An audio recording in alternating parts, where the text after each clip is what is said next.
Hello everyone, welcome to Only IAS. So in the series of Indian Economy for Prelims 2022, today we will discuss the most excited part and the part in which actually many of you are waiting, that is economic survey.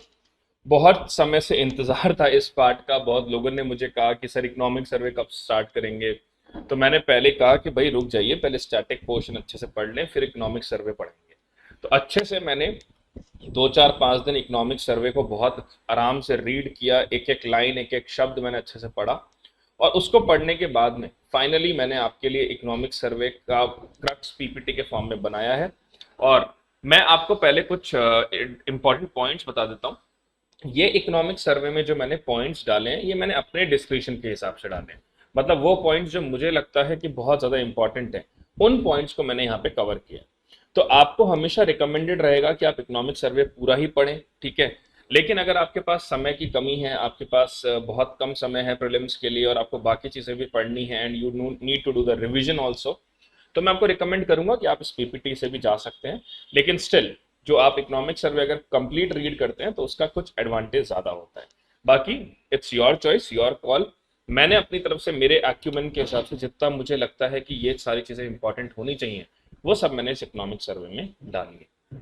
तो start करते हैं। सबसे पहले एक basic introduction हम economic survey का ले लेते हैं कि इकोनॉमिक सर्वे होता क्या है। अब जनरली लोगों को यही नहीं पता कि पूरा इकोनॉमिक सर्वे पढ़ लिया लेकिन बेसिक ही नहीं मालूम। अब बेसिक में क्या चीज, सबसे पहले कि इकोनॉमिक सर्वे को प्रिपेयर कौन करता है। तो इकोनॉमिक सर्वे किसके द्वारा प्रिपेयर किया जाता है? इकोनॉमिक सर्वे जो है, it is prepared by it is prepared under the department of economic affairs. Chief economic adviser जो होते हैं वो अपनी रिकमेंडेशंस देते हैं under department of economic affairs. जो डिपार्टमेंट ऑफ इकोनॉमिक अफेयर्स है उसके द्वारा ये बिल्ड बनाया जाता है under the ministry of finance prepares the economic survey.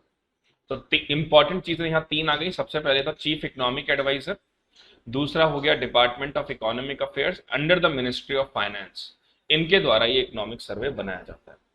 जो हमारा इस ईयर का इकोनॉमिक सर्वे, इस साल का जो इकोनॉमिक सर्वे, उसकी जो थीम है, उसकी जो सेंट्रल थीम है, वो है एजाइल अप्रोच। वो क्या है? वो है एजाइल अप्रोच।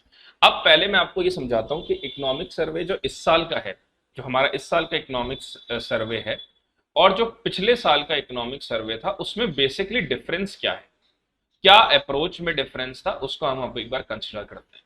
देखिए, जो पिछले साल का इकोनॉमिक सर्वे था उसको पूरी तरह से हमने हेल्थ स्पेसिफाइड किया था। मतलब उस पर पूरा हमारा फोकस हेल्थ पे था, क्योंकि कोविड का first wave second wave develop हो चुकी थी, ठीक है। और पूरी तरह से भारत सरकार ने पैसा डिवॉल्व किया था, वो किया था कि हम अपने हेल्थ सेक्टर को, अपने लोगों को कैसे बचा पाए। इस कोविड नाम का जो ये राक्षस है, इससे हमारे जो देश के लोग हैं उन्हें हम कैसे बचा सकते, इसके ऊपर फोकस था प्रीवियस ईयर के इकोनॉमिक सर्वे। इस साल का जो इकोनॉमिक सर्वे, क्योंकि कोविड की सेकेंड वेव भी खत्म हो चुकी थी, ओमिक्रॉन वेरिएंट जो थर्ड वेव थी वो इतनी डेंजरस नहीं थी। खैर उसका उसका कवरेज काफी ज्यादा था, लेकिन वो इतना लीथल नहीं था जितना लीथल सेकेंड वेव था, डेल्टा वेरिएंट और जो फर्स्ट वेव थी उसमें। तो इस बार जब हमारे यहाँ लॉकडाउन भी खुलने लगा, चीजें ईज आउट होने लगी, चीजें आसान होने लगी, तो सरकार ने सिर्फ हेल्थ पे नहीं, सरकार ने फोकस किया कि ओवरऑल इकोनॉमी को कैसे ठीक किया जाए। अब भाई बात इतनी सी है कि ऐसा तो हम नहीं कर सकते कि सिर्फ हेल्थ पे फोकस करें और इंफ्रास्ट्रक्चर पे ध्यान ना दें, या फिर मान लीजिए इकोनॉमिक ग्रोथ पे ध्यान ना दें, या डेवलपमेंट पे ध्यान ना दें। हमारे लिए these sectors are very very important. तो इन्हीं चीजों को ध्यान में रखते हुए भारत सरकार ने जो अप्रोच अडॉप्ट करी, that is agile approach. Agile approach को भारत सरकार ने ध्यान में रखा। अब इस बार इकोनॉमिक सर्वे को अगर आप देखेंगे तो इकोनॉमिक सर्वे में बेसिकली दो स्ट्रैटेजीज के बारे में बात करी गई है। एक तो है बारबेल स्ट्रैटेजी और एजाइल अप्रोच, और दूसरा है वाटरफॉल अप्रोच। ये दोनों क्या होता है, इनका मतलब हमें समझना बहुत जरूरी है। तो सबसे पहले बात करेंगे बारबेल स्ट्रैटेजी क्या है। What is barbell strategy? Barbell strategy का मतलब होता है जहां पे आप पहले डेटास को कलेक्ट करते हो, आप डेटा कलेक्ट करते हो, डेटा कलेक्ट करने के बाद में आप उस अकॉर्डिंग एक्शन लेते हो। और सिर्फ एक्शन इस चीज का नहीं कि इकोनॉमिक ग्रोथ या डेवलपमेंट किया जाए, एक्सपेंशन किया जाए, आप ये भी ध्यान रखते हो कि अपने हमारे वल्नरेबल सेक्शन जो हैं, जो पुअर हैं, जो विडोज हैं, ओल्ड एज पीपल हैं, डेस्टिट्यूट्स हैं, उनका भी हमें ध्यान रखना है। तो बारबेल स्ट्रैटेजी क्या हुई, पहले इसको एक बार देख लेते हैं। What is barbell strategy? क्योंकि ये शब्द आपसे इंटरव्यू में भी पूछ सकते हैं, प्रीलिम्स में भी ये क्वेश्चन आपके लिए आ सकता है। तो बारबेल स्ट्रैटेजी का मतलब है बैलेंस बनाना। जैसे मान लीजिए ये एक वेट है, जैसा आप लोग में से कोई जिम जाता होगा तो वहां पर ये वेट होता है, तो ये वेट जो है इसको ये बैलेंस्ड होता है दोनों साइड। जैसे मान लीजिए ये 5 किलो का है, ये भी 5 किलो का है, तो this is the actual major, मतलब ये बराबर रहे, इसी को हम कहते हैं बारबेल स्ट्रैटेजी। तो बारबेल स्ट्रैटेजी का मतलब क्या है कि हम पॉलिसी इंप्रूवमेंट के लिए पॉलिसी इंप्रूवमेंट लेकर आए, नीतियां हम बेहतर करें, उसके लिए हम स्पेसिफिक एक्शंस लें। तो पॉलिसी इंप्रूवमेंट एक्शंस के साथ साथ हमें इकोनॉमी में हमें एक्सपेंशन करना है, इकोनॉमी की ग्रोथ के ऊपर हमें ध्यान देना है, इकोनॉमी की ग्रोथ के ऊपर हमें ध्यान देना है। लेकिन इसके साथ साथ हमें सेफ्टी नेट्स का भी ध्यान रखना है। सेफ्टी नेट क्या है?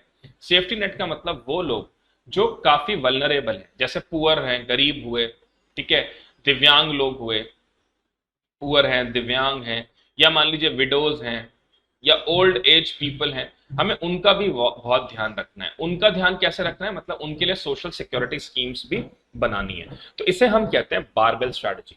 इसे हम क्या कहते हैं? Barbell strategy. तो इसी में एक पर्टिकुलर चीज आई कि एजाइल अप्रोच क्या चीज है। एजाइल मतलब होता है प्रोएक्टिव तरीके से काम करना। तो एजाइल अप्रोच क्या होता है? जैसे देखिए, मैं आपको सिंपल एक चीज समझाता हूं। जब कोविड आया, जब फर्स्ट वेव के समय में पूरी दुनिया को ये नहीं पता था कि करना क्या है भाई, क्योंकि ये नया वेरिएंट था, एक ऐसी बीमारी थी जो हाथ छूने से या फिर हवा में फैल गई थी। ये तो ठीक है, पता ही नहीं था कि इसको कैसे ठीक किया जाए। तो उस समय कोई भी डायरेक्शन, कोई भी स्टेप, इवन अमेरिका हुआ, फ्रांस हुआ, ब्रिटेन हुआ, जो बड़े बड़े देश हैं, उनको भी समझ में नहीं आ रहा था क्या करना क्या है। तो भारत सरकार जब फर्स्ट वेव को झेल गई, हमने जब जो फर्स्ट वेव आया, जिसको हमने झेल लिया, सेकंड अप्रोच में गवर्नमेंट ऑफ इंडिया प्रिपेयर थी। सेकंड वेव में गवर्नमेंट ऑफ इंडिया प्रिपेयर थी कि अगर मान लीजिए सेकंड वेव आती है तो हमें क्या काम करना है। तो एजाइल अप्रोच में क्या होता है? सबसे पहली चीज होती है कि हमें डेटा कलेक्ट करना है। हमें कोई भी पॉलिसी बनाने से पहले, to make the policy we need to collect the data collect करना है, फिर स्टेप्स लेने हैं, फिर वापस डेटा कलेक्ट करना है, ठीक है, फिर हमें स्टेप्स लेने हैं, फिर हमें रिव्यू करना है, ठीक है, रिव्यू करना है, फिर शॉर्टकमिंग्स को देखना है, कहां कहां पे अभी और चीजें करनी बाकी हैं। तो इसको हम क्या कहते हैं? इसको हम कहते हैं एजाइल अप्रोच। जैसे मान लीजिए कि आज भारत सरकार को ये पता है, Indian government new this thing, कि हमें पर्टिकुलरली भाई ये स्टेप लेना है, हमें ये काम करना है। अब अगर हमें ये काम करना है तो जैसे आज सपोज करिए हेल्थ के लिए या वैक्सीनेशन है, चलिए वैक्सीन को ले लेते हैं कि हमें लोगों का वैक्सीनेशन करना है। अब वैक्सीनेशन करना है मान लीजिए 130 करोड़ लोगों का, तो सबसे पहले हमें डेटा कलेक्ट करना है कि भाई राजस्थान में कितनी वैक्सीन चाहिए, कर्नाटका में कितनी चाहिए, महाराष्ट्र में कितनी चाहिए, आंध्रा में कितनी चाहिए।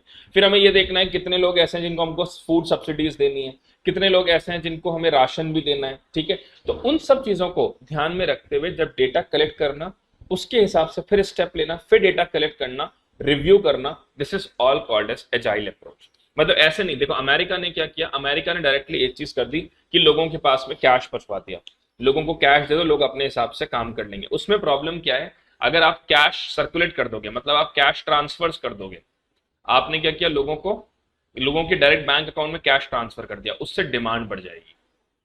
उससे क्या होगा? उससे डिमांड बढ़ जाएगी। और डिमांड क्यों बढ़ जाएगी? क्योंकि ऑलरेडी सप्लाई लेस थी, ऑलरेडी सप्लाई लेस है, ऑलरेडी लॉकडाउन लग चुका था, ठीक है, लॉकडाउन पूरे वर्ल्ड में लगा। तो जब सप्लाई ऑलरेडी लेस है और लोग जो है डिमांड ज्यादा कर रहे हैं, उसमें भी आपने कैश ट्रांसफर्स कर दिया, आपने लोगों के अकाउंट में कैश डलवा दिया, लोगों को कैश ट्रांसफर किया, तो उससे क्या होगा? इकोनॉमी में हाइपर इन्फ्लेशन की संभावना भी हो सकती है। क्यों? क्योंकि लोग डिमांड कर रहे हैं, आपकी सप्लाई चेन जो है आपकी ब्रेकडाउन हो रखी है, लॉकडाउन इम्पोज्ड है, और डिमांड लगातार लोग कर ही रहे हैं, फिर आपने ऊपर से कैश और ट्रांसफर कर दिया लोगों को। As a result of that it enhances the hyper inflation in the economy. तो ये होती है एजाइल अप्रोच और बारबेल स्ट्रेटजी। एजाइल अप्रोच का मतलब सिंपल सा है कि हमें पहले डेटा को कलेक्ट करना है, फिर स्टेप लेना है, उस हिसाब से हम फिर डेटा कलेक्ट करेंगे, फिर स्टेप्स लेंगे। तो एक ऐसी स्ट्रेटजी जिसमें फिगर्स एंड फैक्ट्स के साथ हम जो स्टेप्स लेते हैं उसे we called as agile approach, ठीक है। अब इसमें एक इंपॉर्टेंट टर्म और आया है जो हमारे इकोनॉमिक सर्वे में हमने देखा, that is called as waterfall framework. Waterfall framework, ये वाटरफॉल फ्रेमवर्क क्या है? वाटरफॉल फ्रेमवर्क का सिंपल सा मतलब ये है कि आपने कोई डेटा कलेक्ट नहीं करा, आपने किसी तरह का कोई डेटा कलेक्शन नहीं करा, आपने डायरेक्टली इकोनॉमी में मनी को पंप कर दिया, पंपिंग ऑफ इकोनॉमी। आपने क्या किया? Pumping of money in economy, आपने सीधा इकोनॉमी में पैसा फेंक दिया कि भाई जाओ ये पैसा पकड़ो। अब वाटरफॉल फ्रेमवर्क में क्या होता है, जहां पर कोई डेटा कलेक्शन जो होता है वो बहुत लिमिटेड डेटा कलेक्शन होता है। यहाँ पे आपको ये पता होता है कि आने वाले टाइम में क्या चीजें होने वाली हैं। जैसे मान लो भारत सरकार को पता हो 2019 में गवर्नमेंट ऑफ इंडिया को पता हो कि 2020 में कोविड आएगा, इससे ये प्रॉब्लम हो सकती है, इसके लिए ये वैक्सीनेशन चाहिए, इसमें 2 या 3 वेव भी आ सकती हैं। और गवर्नमेंट ऑफ इंडिया ने अलग से एक पैकेज बना दिया कि भाई ठीक है 50,000 करोड़ का जो पैकेज है वो सिर्फ कोविड रिलीफ के लिए, हॉस्पिटल्स बनाने शुरू कर दिया, हॉस्पिटल्स को इतना पैसा देना शुरू कर दिया, उसके अलावा मेडिसिन के लिए इतना पैसा देना शुरू कर दिया, क्योंकि we already have this thing कि भाई कोविड आएगा ऐसा ऐसा। लेकिन कोविड का तो पता नहीं था कि कोविड आ जाएगा, एकदम से ये बीमारी आई, कोई रेडी भी नहीं था इस चीज के लिए। तो उस केस में वाटरफॉल फ्रेमवर्क काम नहीं कर सकता। क्यों? क्योंकि वाटरफॉल फ्रेमवर्क में आपको पहले से ही पता होता है कि सिचुएशन क्या होने वाली है। जैसे भारत सरकार ने 5 ईयर प्लान्स बनाए, तो 5 ईयर प्लान्स बनाते वक्त जब फर्स्ट 5 ईयर प्लान बनाया, सेकंड 5 ईयर प्लान बनाया, थर्ड 5 ईयर प्लान बना, दे न्यू कि इन 5 सालों में हमें क्या क्या काम करना है, कितना खर्चा करना है, तो उस हिसाब से उन्होंने फंड जनरेट कर दिया। तो वाटरफॉल फ्रेमवर्क हमेशा तब इस्तेमाल किया जाता है जब हमें पता हो कि हमें क्या प्लान करना है, किसके लिए प्लान करना है और उससे क्या बेनिफिट्स हो सकते हैं। So this is waterfall framework. लेकिन Covid is very unpredictable, Covid तो बहुत अनप्रिडिक्टेबल था, तो वी डोंट नो कि व्हाट इज द फ्यूचर, भाई कितनी वेव आएंगी, कितने नुकसान हो सकता है, कितना ऑक्सीजन की डिमांड पड़ सकती है, कितने वैक्सीनेशन की डिमांड पड़ेगी, हमें कुछ पता ही नहीं था। तो ऐसी चीज से बचने के लिए we always focus on agile approach, जहां पे हम पहले डेटा कलेक्ट करते हैं, फिर काम करते हैं, फिर डेटा कलेक्ट करते हैं, फिर काम करते हैं। लेकिन वाटरफॉल फ्रेमवर्क में ऐसा नहीं होता। यहाँ पर आपको पता होता है कि भाई ये कोर्स ऑफ एक्शन हमें अडॉप्ट करना है। तो इसमें क्या होता है, situation, response, implement, wait, occasional feedback. हम थोड़ा बहुत डेटा कलेक्ट करते हैं, जैसे 3 साल बाद, जैसे मान लीजिए हमने पंचवर्षीय योजना है, 5 ईयर प्लान है, अब 5 ईयर प्लान के बाद हमने 3 साल बाद डेटा कलेक्ट करा कि जो हमने अब तक क्या क्या अचीव करा है, कौन कौन सी जगह ऐसी है जहां पर हम हमें और काम करना जरूरी है, कौन कौन सी ऐसी प्लेसेस है जहां पर वी आर कंपैरेटिवली वीक। तो उन सबको ध्यान में रखते हुए when we consider, it is called as waterfall model. इसे हम वाटरफॉल मॉडल कहते हैं। I hope it is clear to all of you that what is agile approach, what is barbell strategy and what is waterfall framework. चलिए, तो next अब हम बात करेंगे, next let's talk about uncertainty. भाई अब अनसर्टेनिटी कैसे हो सकती है, अनसर्टेनिटी कितनी तरह की होती है। सबसे पहले जैसे शॉर्ट टर्म अनसर्टेनिटी की बात करें, तो कोविड टाइम में जो शॉर्ट टर्म अनसर्टेनिटी थी वो सबसे पहले किस चीज की थी, कि रिपीटेड वेव्स, पहली वेव, दूसरी वेव, तीसरी वेव। दूसरा, आपके पास टाइम इतना नहीं था। जैसे फर्स्ट वेव जब आई तब तो हमारे पास बिल्कुल ही टाइम नहीं था, हमें पता ही नहीं था हमें करना क्या है। सेकेंड वेव का थोड़ा सा प्रोडिक्शन हो गया था कि भाई इतने महीने बाद सेकेंड वेव आ सकती है, इतने महीने बाद सेकेंड वेव आ सकती है। और थर्ड चीज में क्या था, इमीडिएट डिसरप्शन। अब उस वजह से जो एकदम से डिसरप्शन हुआ इकोनॉमी में, that is short term disruption. तो ये तो हमारी हमने देखा शॉर्ट टर्म प्रॉब्लम्स क्या थी। अब लॉन्ग टर्म में देखिए क्या है, शॉर्ट टर्म में we have repetitive waves, less reaction time, immediate disruption we have. Long term में प्रॉब्लम क्या है, लॉन्ग टर्म में प्रॉब्लम क्या होती है, जैसे अगर मान लीजिए लॉकडाउन लग गया, अब लॉकडाउन लगने के बाद में 1 महीने के लिए फैक्ट्रियां बंद है, 1 महीने के लिए ओवरऑल एक्सपोर्ट्स इतने नहीं हो रहे, 1 महीने में ओवरऑल क्या हो रहा है, कंटेनर्स नहीं है आपके पास एक्सपोर्ट करने के, ग्लोबल, क्योंकि आपकी इकोनॉमी में डिमांड लगातार बढ़ते जा रही है। अब डिमांड लगातार बढ़ते जा रही है तो आपको सप्लाई भी पूरी करनी है, सप्लाई चेन भी आपकी अफेक्टेड है। फिर कंज्यूमर का बिहेवियर भी बदल जाता है। जब जब कोविड था तो कंज्यूमर जो था स्पेंडिंग कम कर रहा था, वो अपना पैसा सेव करके रख रहा था। अब जब वो पैसा सेव करके रख रखा था और एकदम से जब मार्केट खुला, लॉकडाउन हटा, तो उसको अपने एक्सपेंडिचर्स करने थे, जो प्लान उसने बना रखे थे फ्यूचर के लिए, उनके हिसाब से उसने एक्सपेंडिचर सोच रखे थे, वो नहीं कर पाया, तो उसने वो काम करने शुरू करे एक्सपेंडिचर्स को बढ़ाने वाले। अब इसी को हम कहते हैं pent up demand. Pent up demand का मतलब क्या होता है कि जैसे मान लीजिए मैंने सोच रखा है कि मुझे घर लेना है, लेकिन कोविड आ गया, लॉकडाउन हो गया, तो और मुझे लगा कि यार कुछ भी हो सकता है, नौकरी में पैसे भी कम मिल सकते हैं, सैलरी भी कम हो सकती है, नौकरी जा भी सकती है। तो मैंने क्या किया, मैंने डिमांड नहीं करा, मैंने कहा घर कभी और ले लेंगे। लेकिन जब हालात सुधरे, नौकरी वापस ठीक ठाक रही, पैसे वापस पूरे पूरे मिलने लगे, तो मैं कहा अब घर ले लेते हैं। तो कंज्यूमर की डिमांड जो एकदम से रुकी हुई है because of lockdown, because of this uncertainty, जब वो अनसर्टेनिटी हटती है, जब वो लॉकडाउन हटता है, जब उसका पैसा उसके पास रहता है, and then he start demanding more, उसे हम कहते हैं पेंट अप डिमांड। अब जब पेंट अप डिमांड बढ़ गई तो क्या होगा कि सप्लाई भी उस हिसाब से होनी चाहिए, सप्लाई हो नहीं रही थी। आपने सुना होगा कि एक इशू, स्पेसिफिकली दो इश्यूज कोविड के टाइम पे काफी ज्यादा थे जिसने सप्लाई चेन को अफेक्ट कर रखा था। एक तो था सेमीकंडक्टर्स का इशू। सेमीकंडक्टर्स, ये चिप्स होती हैं जो गाड़ियों में लगती हैं। तो सेमीकंडक्टर्स की शॉर्टेज हो गई थी क्योंकि सेमीकंडक्टर सबसे ज्यादा जो बनाता है वो बनाता है चाइना। अब चाइना में ये सेमीकंडक्टर्स वाली जो फैक्ट्रियां थी ये बंद थी, इस वजह से सेमीकंडक्टर की शॉर्टेज हुई। और अगर आप देखेंगे तो गाड़ियों की जो कार्स का जो वेटिंग पीरियड था वो काफी लंबा हो गया। ठीक है। अपार्ट फ्रॉम दैट ये सेमीकंडक्टर सिर्फ कार में नहीं, ये मोबाइल फोन्स में भी इस्तेमाल होते हैं। तो जब कोई पर्टिकुलर चीज ऐसी है जिसकी शॉर्टेज हो गई, और ये एक ऐसा एसेंशियल प्रोडक्ट है जो जनरली जनरली बहुत सारी फैक्ट्रीज में काम आता है, वो नहीं हो पा रहा, तो क्या होगा, सप्लाई चेन अफेक्ट हो जाएगी। फिर और कंज्यूमर का बिहेवियर लगातार बदल रहा है, क्योंकि जब कोविड था तो कंज्यूमर खर्चा नहीं कर रहा, जब कोविड हट गया तो कंज्यूमर ने अपनी डिमांड, जो उसकी डिमांड थे, उसके प्लान्स थे, उस हिसाब से वो एक्सपेंडिचर करेगा। फिर जियो पॉलिटिक्स, पूरे वर्ल्ड में सिचुएशंस अलग अलग थी। जब अमेरिका और यूरोपियन कंट्रीज में क्या बोलते हैं वेव आती थी कोविड की कोई नई, तब एशिया में उस समय पे ईज ऑफ हो जाता था, क्योंकि फर्स्ट, जैसे मान लीजिए अमेरिका में सेकेंड वेव आई, तब तक एशिया में फर्स्ट वेव ओवर होने का टाइम पीरियड आ चुका था। जब एशिया में सेकेंड वेव आई तब अमेरिका में सेकेंड वेव पूरी हो चुकी थी। तो जियोपॉलिटिकली भी बहुत सारे अंतर हो रहे थे। डिमांड और सप्लाई का डिफरेंस बहुत ज्यादा हो रखा था जियोपॉलिटिकली। अमेरिका की प्रॉब्लम्स कुछ और थी, इंडिया की प्रॉब्लम और कुछ थी, इंडिया की डिमांड कुछ और थी, अमेरिका की सप्लाई चेन कुछ और काम कर रही थी। तो जियोपॉलिटिकली भी बहुत ज्यादा अफेक्टेड था पूरा होल वर्ल्ड मार्केट। अब इसके आउटकम क्या लिए, इसके डिसीजन क्या लिए, एजाइल अप्रोच जो मैं आपको बता चुका हूं, और safety nets to protect the vulnerable section, ये वो काम थे जो पूरे वर्ल्ड की सरकारों ने अडॉप्ट करे। अब इसी में ये हमारी एक थीम थी कि इस हिसाब से हमने हमें हमारे इकोनॉमिक सर्वे की जो सेंट्रल थीम है वो इन चीजों के ऊपर बेस्ड है। अब हम स्टार्ट करेंगे हमारा chapter number 1, state of the economy. State of the economy क्या कहता है, इसमें थीम क्या है, सबसे पहले थीम है agile approach and barbell strategy. मैं आपको समझा चुका हूं। कोविड टाइम में भी अडॉप्टेड द एजाइल मॉडल। क्यों? क्योंकि अनसर्टेनिटी बहुत ज्यादा है, हमें पता नहीं है कि नेक्स्ट क्या होने वाला है, हमें यह भी नहीं पता कि कौन सी वेव कितनी ज्यादा खतरनाक हो सकती है, लीथल हो सकती है। वी ऑल्सो डोंट नो कि पर्टिकुलर वेव में कितने लोगों की डेथ हो सकती है, कितना हॉस्पिटलाइजेशन होगा। हमें यह भी नहीं पता कि कितने ज्यादा लोग हैं जिनको ऑक्सीजन की डिमांड बहुत ज्यादा हो सकती है कहीं कहीं पे। So this is, we follow the agile model. We first collect the data, then according to data we take the step, then again we collect the data, then again we take the step. This is agile model.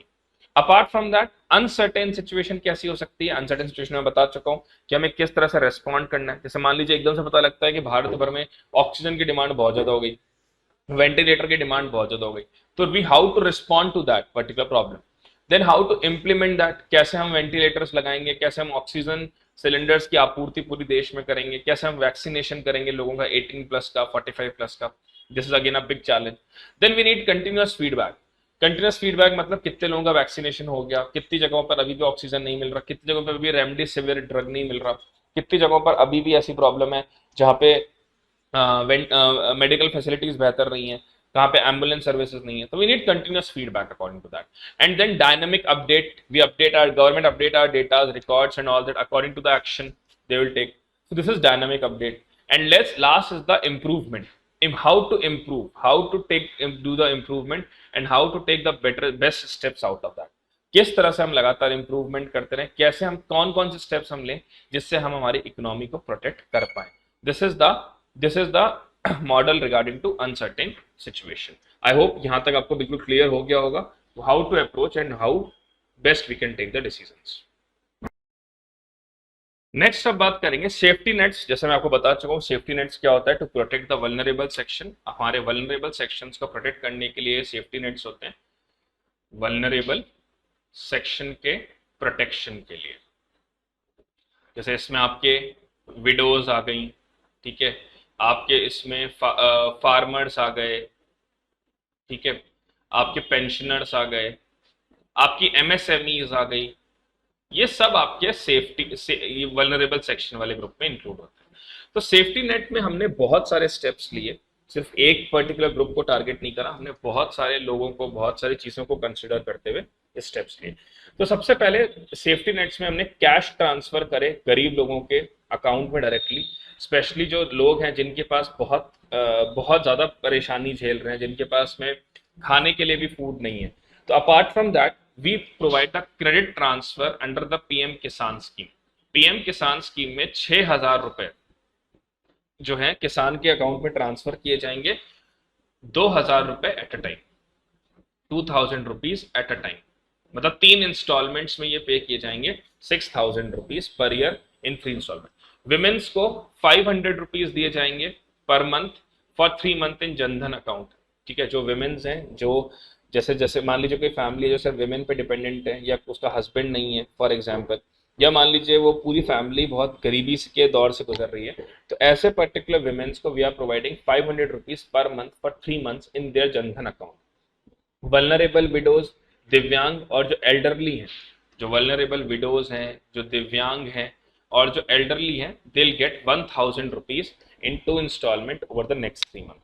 मतलब हम per month उन्हें भी 1,000 रुपए देंगे 2 installment में in over next 3 months. This is the credit transfer we had made for the vulnerable group. Next, under national food security act. National food security act में आप लोग जानते होंगे दो तरह की चीजें इसके अंदर थी। क्या क्या थी नेशनल फूड सिक्योरिटी में? एक तो था 35 kg per month to Antyodaya Anna योजना। अंत्योदय अन्न योजना में हम 35 किलो जो हमारा अनाज था वो हम देते थे to the Antyodaya poorest of the poor को। जो पुअरेस्ट ऑफ द पुअर थे उन्हें हम 35 kg पर पर्सन मतलब पर मंथ हम देते थे टू द फैमिलीज। अब इसको हमने एक्सटेंड कर दिया है 40 kg। इसको हमने एक्सटेंड कर दिया है 40 kg। मतलब we are not providing 35 kg, we are providing 40 kg under the Antyodaya Anna Yojana. Then apart from that जो उसके अलावा जो हम लोग 5 kg पर पर्सन पर मंथ देते थे फूड, 3 रुपीज में चावल, 2 रुपये में गेहूं, 1 रुपये में कोर्स गेन, उसमें हम एक्स्ट्रा 5 kg और दे रहे हैं। और ये एक्स्ट्रा जो 5 kg है, ये जो एक्स्ट्रा 5 kg है, that is we are providing free of cost. ये हम दे रहे हैं फ्री ऑफ कॉस्ट। ठीक है, इससे टोटल 80 करोड़ लोगों को बेनिफिट मिल रहा है। Apart from that we also started with one nation one ration card. पूरे देश में एक ही राशन कार्ड। जैसे मान लीजिए कोई माइग्रेंट है, रहने वाला उत्तर प्रदेश का है, काम कर रहा है महाराष्ट्र में, अब उसके पास जो राशन कार्ड है उसमें उत्तर प्रदेश का एड्रेस लिखा है, उत्तर प्रदेश की डिटेल लिखी है, और वो काम बेचारा महाराष्ट्र में कर रहा है। अब महाराष्ट्र में राशन शॉप्स में उसको अलाउ ही नहीं कर रहे जाना, उसको कह रहे हैं भैया तुम्हारा जो कार्ड है उत्तर प्रदेश का है, तुम्हें अलाउ नहीं करेंगे। तो under one nation one ration card अब वो जो व्यक्ति है वो पूरे देश में कहीं भी अपने राशन कार्ड का इस्तेमाल करके फूड ले सकता है। तो this is the next thing. उसके अलावा एम्प्लॉयमेंट में हमने क्या कर दिया, मनरेगा में जो वेजेस थी, मनरेगा एक्ट में जो वेजेस हैं उसे हमने बढ़ा दिया है। आत्मनिर्भर भारत रोजगार योजना स्टार्ट करी थी, जिसमें ये कहा था कि जो पर्टिकुलर लोग हैं, आत्मनिर्भर भारत रोजगार योजना में क्या था कि those people who get job,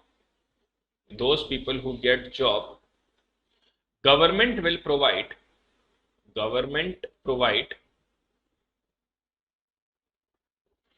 money in their PF account from employer and employee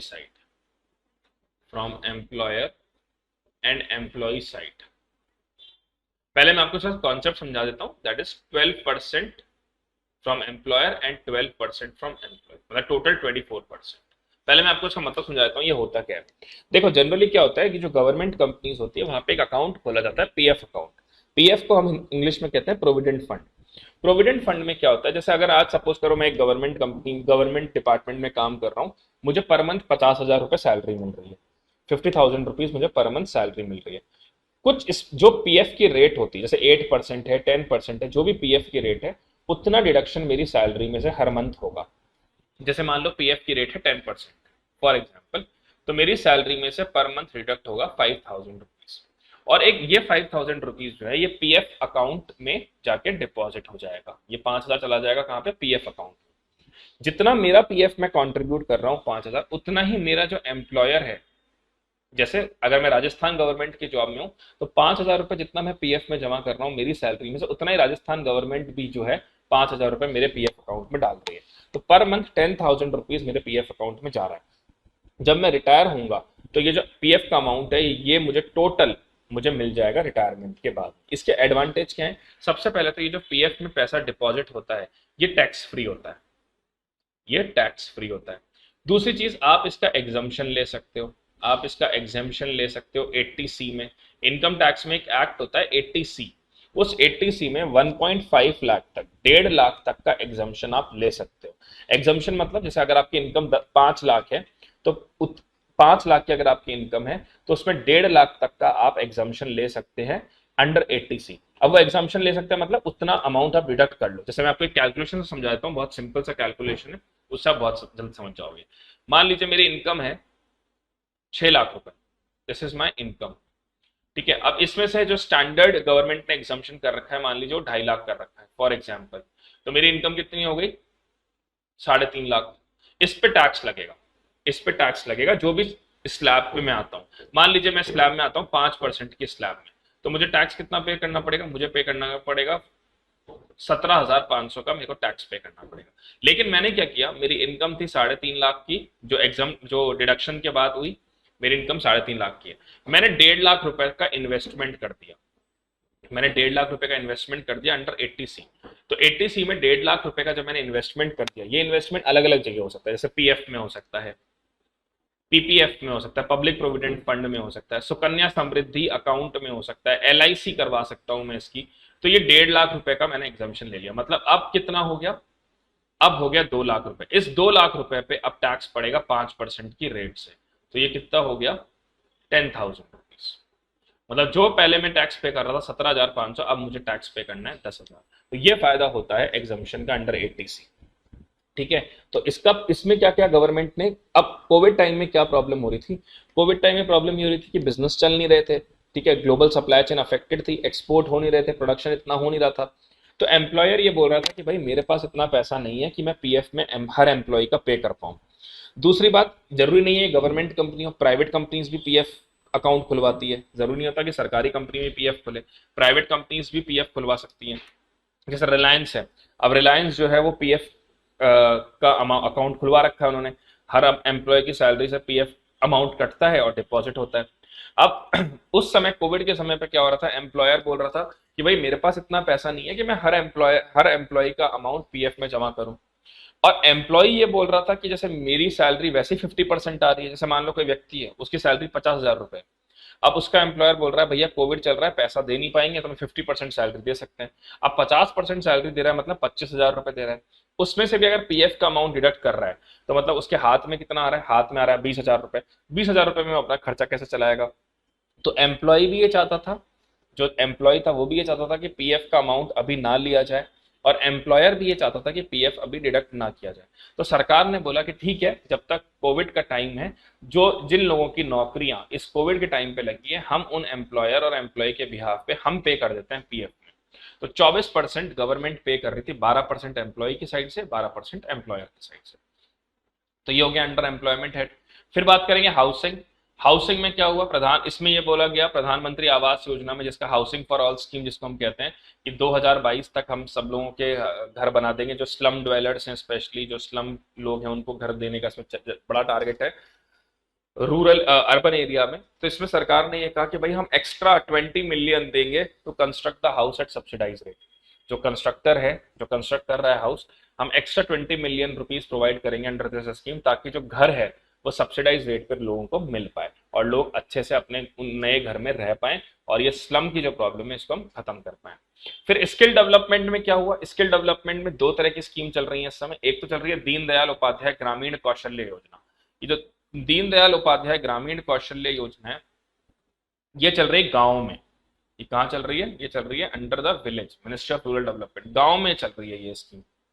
अब इस स्कीम के अंडर क्या है? इस स्कीम के अंडर यह है कि जो गांव का ग्रामीण व्यक्ति है, जो गांव में रह रहा है, ठीक है, उसे हम ट्रेनिंग प्रोवाइड करें, उसे हम ट्रेनिंग प्रोवाइड करें स्किल डेवलपमेंट की। जब हम उसे ट्रेनिंग प्रोवाइड करेंगे स्किल डेवलपमेंट की, तो उससे एडवांटेज क्या होगा? एक तो माइग्रेशन रुक जाएगा, वो शहर में नहीं आएगा, इससे शहर की पॉपुलेशन नहीं बढ़ेगी। दूसरी बात है, जब उसको गांव में नौकरी मिल रही होगी तो वो अपनी फैमिली को कंट्रीब्यूट कर सकता है। तीसरी चीज, अगर मान लीजिए उसने अपना छोटा मोटा बिजनेस कोई गांव में ही शुरू कर दिया, तो वो बाकी लोगों को भी एम्प्लॉयमेंट दे सकता है। इसके लिए हमने ये दीनदयाल उपाध्याय ग्रामीण कौशल्य योजना स्टार्ट करी। इसी तरह शहरों में स्टार्ट करिए प्रधानमंत्री कौशल विकास योजना। प्रधानमंत्री कौशल विकास योजना का मेन ऑब्जेक्टिव था कि स्किल प्रोवाइड करे जाए उन लोगों को जो माइग्रेंट्स हैं। जैसे मान लीजिए अब एक आदमी है, जो रहने वाला उत्तर प्रदेश का है और महाराष्ट्र में काम करता है वो सैनिटरी का। वो कहाँ काम करता है? महाराष्ट्र में सैनिटरी का काम करता है। अब वो जब वापस आया, वो अपने गांव वापस आया, क्योंकि लॉकडाउन लग गया था, फैक्ट्रियां वैक्ट्रियां सब बंद हो गई थी।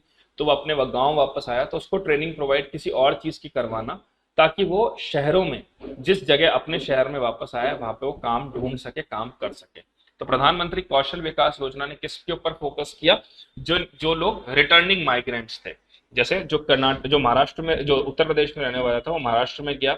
अब क्योंकि वहां पे सब बंद हो गया, वापस अपने गांव की ओर चल पड़ा। हो सकता है वो महाराष्ट्र में किसान का काम कर रहा हो या किसी के खेत में काम कर रहा हो, उसको कुछ और आता नहीं है, तो उसको हमने ट्रेनिंग प्रोवाइड करवाई अंडर प्रधानमंत्री कौशल विकास योजना। देन एमएसएमई के लिए हमने क्या किया? सरकार ने एमएसएमई के लिए क्या किया? सरकार ने एमएसएमई के लिए ये कहा कि सबसे पहले तो एमएसएमईज जो होती हैं वो देश की बैकबोन है। वो देश की बैकबोन है, क्यों? क्योंकि एक तो ये एम्प्लॉयमेंट प्रोवाइड बहुत करवाती है, बहुत सारे लोग इसमें डायरेक्टली और इनडायरेक्टली एम्प्लॉयड हैं। दूसरा, ये एक्सपोर्ट में मदद करती है। तीसरी चीज, ये बिग इंडस्ट्रीज को, जो भारत के बड़े उद्योग हैं, उनको रॉ मटेरियल सप्लाई करती है। और इन एमएसएमई के लिए सरकार बहुत सारे लोन प्रोविजंस भी लेके आती है कि इनको लोन सस्ते दरों पे दिए जाए। अब क्या हुआ? इन एमएसएमईज ने लोन ले लिया, ठीक है, इन एमएसएमईज ने आरबीआई से या सॉरी कमर्शियल बैंक से लोन ले लिया। अब जब कमर्शियल बैंक से उन्होंने लोन ले लिया और लॉकडाउन लग गया, काम कुछ हो नहीं रहा था, फैक्ट्रियां सारी बंद थी और लोन इनको चुकाना था, तो बैंक्स ने ये बात बोली कि भाई आपको हमने लोन दिया है और अब क्या है, 180 डेज का टाइम पीरियड होता है। अगर 180 डेज तक आप ना कोई इंटरेस्ट पे कर रहे हो, ना कोई प्रिंसिपल पे कर रहे हो, ना कोई इंस्टॉलमेंट पे कर रहे हो, तो उस लोन को हम एनपीए कहते हैं, नॉन परफॉर्मिंग एसेट। उस केस में बैंक के पास जो आपने एसेट रखवाई है, कुछ भी गिरवी रखवाया है, कोलेट्रल रखवाया है, बैंक उसको बेचना शुरू कर देगा। बैंक आपको धमकाना शुरू कर देगा, भैया पैसा दो, तुमने लोन लिया था उसका। तो गवर्नमेंट ने बोला बैंक्स को आरबीआई के थ्रू कि भैया अगर मान लीजिए कि 180 दिन से ज्यादा हो जाए और कोई लोन पे ना करे, तो उसको एनपीए ना माना जाए, उसको एनपीए ना माना जाए, उसे नॉर्मल लोन की तरह ही ट्रीट किया जाए, उसे नॉर्मल लोन की तरह ही ट्रीट किया जाए। क्यों ट्रीट किया जाए? क्योंकि इस समय हालात बहुत खराब है, इस समय एमएसएमई का जब प्रोडक्ट ही नहीं बिक रहा तो लोन कहाँ से पे करेगी आपकी। तो इसलिए ये कहा गया कि सबसे पहले तो कि एनपीए ना कह के उनको नॉर्मल लोन कहा जाए। दूसरी बात इसमें ये कही गई कि जो एमएसएमई टाइम पे पेमेंट कर रही है, जो एमएसएमई टाइम पे पेमेंट कर रही है, उनको मोराटोरियम एक्सटेंड किया जाए जब उनको नेक्स्ट लोन दिया जाए। जैसे एक एमएसएमई है, उसको टाइम पे लोन पे करना था साल भर के अंदर, उसने साल भर के अंदर लोन पे कर दिया। अब उसने मान लीजिए वापस लोन लिया है फर्दर एक्सपेंशन के लिए, और उसने जो लोन लिया है उसका टाइम पीरियड भी 1 साल का ही है कि 1 साल में आपको रीपे करना है। तो ऐसे जो एमएसएमई है जिन्होंने टाइम पे पेमेंट हमेशा करते हुए आ रहे हैं, उनका आप थोड़ा टाइम पीरियड एक्सटेंड कर सकते हैं, इसी को हम कहते हैं मोराटोरियम। फिर एक बात क्या कही सरकार ने, ये बात भी बोली कि भाई इनको कम इंटरेस्ट रेट पे लोन दिया जाए, ठीक है। और अगर सरकार, अगर मान लीजिए कोई एमएसएमई है जिसने लोन लिया है क्योंकि उसको एक्सपेंशन करना है, डेवलपमेंट करना है, प्रोडक्ट बनाना है, अगर वो लोन नहीं दे पाता, नहीं पे कर पा रहा, तो गवर्नमेंट उसके बिहाफ पे गारंटी दे रही है कि अगर वो पे नहीं कर पाएगा तो हम पे कर देंगे उस बैंक को। जैसे एक एमएसएमई है, उसने लोन लिया एसबीआई से, अब एसबीआई कह रही है कि भाई आप, तुम अगर लोन पे नहीं कर पाए तो हम तुम्हें लोन कैसे दें। तो सरकार बोल रही है हम गारंटी देते हैं इस एमएसएमई के बिहाफ पे कि अगर ये लोन नहीं देगा तो हम लोन चुका देंगे। This is for MSME. Then under credit, credit में क्या हुआ? भारत में सिर्फ एमएसएमई तो काम करते नहीं है, भारत में बहुत सारे विमेन सेल्फ हेल्प ग्रुप हैं, बहुत सारे स्ट्रीट वेंडर्स हैं जो लगातार काम करते रहते हैं, जो अर्बन एरिया में आपने देखा होगा कि जो फ्रूट बेच रहा है, कोई मटके बेच रहा है, कोई कुछ बेच रहा है, उनको हम स्ट्रीट वेंडर्स कहते हैं।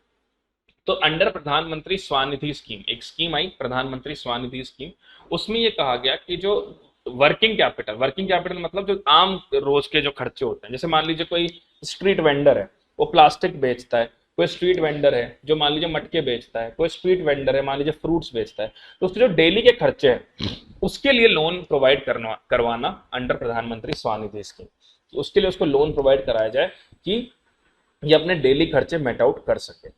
इसी में एक बात और कही गई कि जो सेल्फ हेल्प ग्रुप है, स्वयं सहायता समूह है, जो सेल्फ हेल्प ग्रुप है, उनको लोन दिया जाए, ठीक है, कोलैटरल फ्री, 20 लाख तक का लोन, 20 लाख तक का लोन जो है उन्हें प्रोवाइड किया जाए विदाउट कोलैटरल, मतलब कोई गिरवी उनसे कुछ ना रखवाया जाए और उन्हें कोलैटरल फ्री लोन दिया जाए।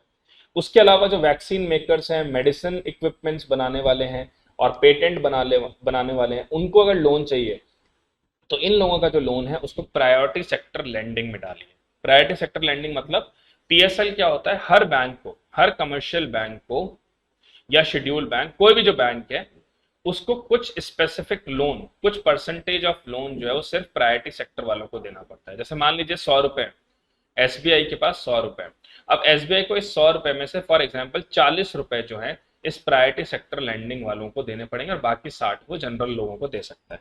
अब इस प्रायोरिटी सेक्टर लैंडिंग में कौन कौन आते हैं, जैसे फार्मर्स हो गए हमारे, प्रायोरिटी सेक्टर लैंडिंग में कौन कौन आते हैं, जैसे मान लीजिए एमएसएमई हो गई, वो प्रायोरिटी सेक्टर लैंडिंग में आएगा। और कौन आ सकता है प्रायोरिटी सेक्टर लैंडिंग में, अब इनको जोड़ दिया गया है, वैक्सीन मेकर्स, मेडिसिन इक्विपमेंट वालों को, पेटेंट वालों को, they can be considered as under priority sector landing.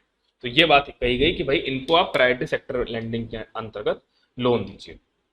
फिर आरबीआई ने ये बात कही कि भाई इकोनॉमी में लोन सर्कुलेट ज्यादा करना है, क्योंकि इकोनॉमी में हालत बहुत खराब है, लोगों के पास पैसा नहीं है, ठीक है, कोविड चल रहा है, people don't have money with them. तो आरबीआई ने रेपो रेट में कोई बदलाव नहीं करा, रेपो रेट में कोई बदलाव नहीं किया, repo rate as it is चल रही है जो बहुत समय से। अब रेपो रेट क्या होती है मैं बता चुका हूँ, repo rate means that rate at which commercial banks get short term loans from RBI. वो रेट जिसपे कमर्शियल बैंक्स को short term loans RBI provide करता है उसे हम रेपो रेट कहते हैं।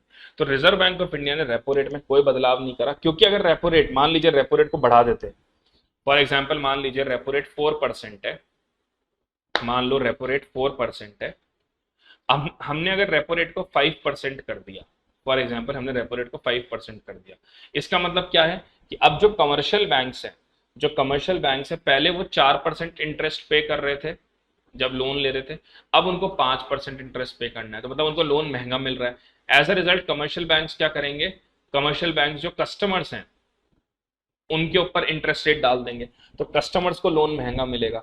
तो आरबीआई ने रेपो रेट में कोई चेंज नहीं करा, रेपो रेट को कांस्टेंट रखा ताकि कस्टमर्स को बहुत ज्यादा महंगा लोन ना मिले, इंटरेस्ट बर्डन ना बढ़ जाए, ठीक है। सिमिलरली एमएसएफ में भी बहुत ज्यादा कोई चेंजेस नहीं करे, मार्जिनल स्टैंडिंग फैसिलिटी में भी कोई बदलाव नहीं करा, बहुत हल्का सा। एमएसएफ क्या होता है, एमएसएफ होता है रेपो रेट +1। मैं आपको समझा देता हूँ पहले एमएसएफ का मतलब क्या होता है। जैसे मान लीजिए कोई कमर्शियल बैंक है, कमर्शियल बैंक ने ये बोला कि सर हमें ओवरनाइट पर्पस के लिए, हमें ओवरनाइट पर्पस के लिए लोन चाहिए। जैसे कमर्शियल बैंक है, उसने कहा आरबीआई को कि हमें ओवरनाइट पर्पस के लिए लोन चाहिए, हमारे जो लोन है हमसे लोग अपना, जो लोगों ने जो हमारे पास पैसा डिपॉजिट कर रखा था, लोग वो पैसा वापस मांग रहे हैं, या मान लीजिए लोन की रिक्वायरमेंट बहुत ज्यादा आ गई। अब आरबीआई ये बोलेगा इसका मतलब तुमने अपना लोन मैनेजमेंट ठीक से नहीं रखा, इसका मतलब तुमने बहुत ज्यादा फालतू के लोन दिए, इसका मतलब तुमने डिपॉजिट बेस अपना स्ट्रांग नहीं रखा। ठीक है, हम तुम्हारी मदद कर देंगे, कोई दिक्कत नहीं है, हम तुम्हें ओवरनाइट पर्पस के लिए, एक रात के लिए हम तुम्हें लोन दे देंगे, कोई प्रॉब्लम नहीं है, लेकिन हम तुम्हारे ऊपर पेनल्टी लगाएंगे क्योंकि तुमने अपने अपने जो डिपॉजिट्स हैं उनको सही से मैनेज नहीं करा। तो पेनल्टी रेट क्या होती है, जिस रेट पे, जिस रेपो रेट पे उनको लोन शॉर्ट टर्म के लिए मिलता है, उसी रेपो रेट में आप 1% जोड़ दीजिए, दैट इज पेनल्टी रेट। मतलब अगर रेपो रेट 4% की रेट पे शॉर्ट टर्म लोन मिल रहा है, तो 5% की रेट पे इनको लोन मिलेगा फॉर ओवरनाइट पर्पस। लेकिन क्योंकि उस समय पे, कोविड के समय पे लोन्स बहुत ज्यादा दिए जा रहे थे, तो लोन्स की शॉर्टेज हो रही थी कमर्शियल बैंक को, तो आरबीआई ने कहा ठीक है हम आपको एमएसएफ रेट पे भी लोन दे देंगे, लेकिन 1% पे नहीं, रेपो रेट +0.25, सिर्फ 0.25 की पेनल्टी लगा रही थी आरबीआई, ताकि कमर्शियल बैंक्स के ऊपर भी बहुत ज्यादा बर्डन ना आ जाए। सो दिस इज अंडर क्रेडिट। अब बात करते हैं सप्लाई साइड मेजर्स पे। ये तो हमने पढ़ लिया वल्नरेबल सेक्शंस के लिए क्या क्या स्टेप्स लिए गए। अब हम बात करेंगे सप्लाई साइड मेजर्स, क्या क्या सप्लाई साइड पे मेजर्स, सप्लाई चेन को कैसे बेहतर किया गया। सप्लाई चेन को बेहतर करने के लिए आपको क्या स्टेप्स लेने पड़ेंगे, सप्लाई चेन को बेहतर करने के लिए आपको बहुत बड़े बड़े स्टेप्स लेने हैं। What are the big steps that you need to take for supply chain. सबसे पहला स्टेप जो आपको लेना है कि गवर्नमेंट का एक तो इंटरफेरेंस कम कर दो। गवर्नमेंट का इंटरफेरेंस एक तो सबसे पहले कम होना चाहिए, इनोवेशन को जितना हो सके बढ़ाइए और गवर्नमेंट का कंट्रोल कम करिए, फ्लेक्सिबिलिटी रखिए। जितना ज्यादा गवर्नमेंट का कंट्रोल होगा, unnecessary licensing, unnecessary approval, unnecessary paper work, उतना ही ज्यादा कॉम्प्लिकेट मैटर होता जाएगा, उतना ही ज्यादा टाइम लगेगा, उतना ही ease of doing business hamper होगा। तो सबसे पहले क्या काम करो, एक तो इनोवेशन रखो। जितना इनोवेशन रखेंगे, जितना आप मार्केट को ओपन रखोगे कि, और जितना आप प्राइवेट कंपनीज को डिसीजन मेकिंग का कंट्रोल दोगे कि आप अपने हिसाब से डिसीजन लीजिए जैसा आपको लेना है, उतना ही ज्यादा प्राइवेट कंपनीज एक तो कॉन्फिडेंट फील करेगी, उतना ही ज्यादा इकोनॉमी में ईज ऑफ डूइंग इंक्रीज होगा। दूसरी बात हमें क्या करनी है, दूसरी बात हमें करनी है ऐसा इंफ्रास्ट्रक्चर बनाना है जो रेजिलियंट हो, मतलब जहां पे फास्ट मूविंग चीजें हो। जैसे गुड्स मान लीजिए आपने बनाया अहमदाबाद में, अब आपको सेल करने हैं उन गुड्स को, डिमांड है अरुणाचल में, तो आपका इंफ्रास्ट्रक्चर इतना स्ट्रांग होना चाहिए कि टाइम उसमें ये नहीं लग जाए कि गुड्स पहुंच रहे हैं 7 दिन में 10 दिन में, तो उसकी इफेक्टिविटी खत्म हो गई। तो we need strong infrastructure, that's why we made this national infrastructure pipeline, Gati Shakti scheme and so on. फिर sanitation and housing is the basic need, तो एटलीस्ट उसके ऊपर तो हमें ध्यान देना बहुत जरूरी है। We need to promote ease of doing business also through simplification of norm, unnecessary का licensing, unnecessary के paperwork, we need to stop them. Then government का कंट्रोल हमें कम करना है। तो सप्लाई साइड मेजर को बेहतर बनाने के लिए सबसे पहले जरूरी क्या है कि सप्लाई चेन को स्ट्रॉन्ग किया जाए। सप्लाई चेन कैसे स्ट्रॉन्ग होगी? जब हम स्कीम्स लॉन्च करेंगे या जब हम इस तरह के काम करेंगे जैसे सप्लाई चेन को पॉजिटिविटी मिले। जैसे फॉर इंडस्ट्रीज के लिए सरकार ने एक स्कीम शुरू करी, प्रोडक्शन लिंक्ड इंसेंटिव स्कीम। इस स्कीम का मेनली ऑब्जेक्टिव ये था कि 13 सेक्टर्स को हमने आइडेंटिफाई किया। वी आइडेंटिफाइड 13 सेक्टर्स, 13 सेक्टर्स को हमने आइडेंटिफाई किया, और उन 13 सेक्टर्स को आइडेंटिफाई करके हमने सबसे पहले क्या चीज करी, हमने ये कहा कि ठीक है इन 13 सेक्टर्स को आइडेंटिफाई करिए, और आइडेंटिफाई करने के बाद इन पर्टिकुलर सेक्टर्स में आप इजी क्रेडिट अवेलेबल कराइए। इजी क्रेडिट अवेलेबल मतलब ये 13 इंडस्ट्रीज कौन कौन सी थी? जैसे कंस्ट्रक्शन हुआ, इलेक्ट्रिसिटी हुई, खैर इसको हम अलग से पढ़ेंगे भी जब हम इंडस्ट्री चैप्टर पढ़ेंगे इकोनॉमिक सर्वे में।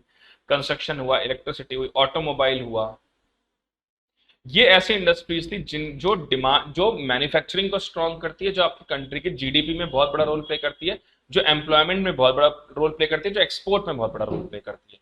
तो इसमें ये बात बोली गई कि हमें प्रोडक्शन लिंक्ड इंसेंटिव स्टार्ट करना पड़ेगा स्पेसिफिकली इन 13 इंडस्ट्रीज, जिसका मेन ऑब्जेक्टिव है कि जितना ज्यादा हम प्रोडक्शन बढ़ा पाए, जितना ज्यादा हम एम्प्लॉयमेंट बढ़ा पाए, जितना ज्यादा हम एक्सपोर्ट एनहांस कर पाए, उतना बेहतर है। इससे एक तो फॉरेक्स रिजर्व कंट्री का बढ़ेगा, बैलेंस ऑफ पेमेंट इंप्रूव होगा, इकोनॉमिक ग्रोथ होगी। दूसरा हमने कहा रेट्रोस्पेक्टिव टैक्स को खत्म किया जाए। रेट्रोस्पेक्टिव टैक्स का मतलब क्या हुआ?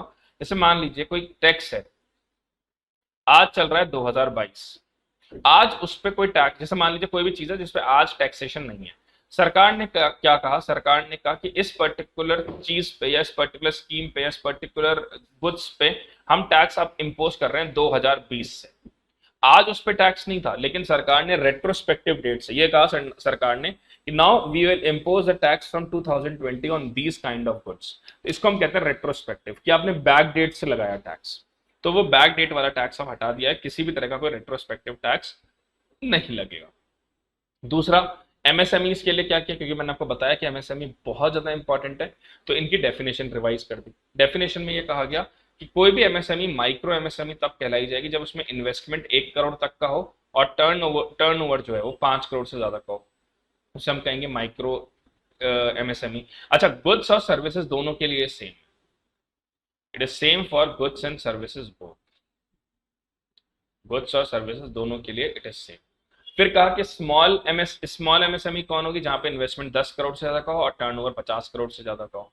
मीडियम एमएसएमई कौन सी होगी? जहां इन्वेस्टमेंट 50 करोड़ से ज्यादा और टर्नओवर 250 करोड़ से ज्यादा हो। ये बहुत इंपॉर्टेंट है, ध्यान रखिएगा, ये प्रीलिम्स में सीधी सीधी पूछ सकते हैं आपसे। This table is very important, this is MSME.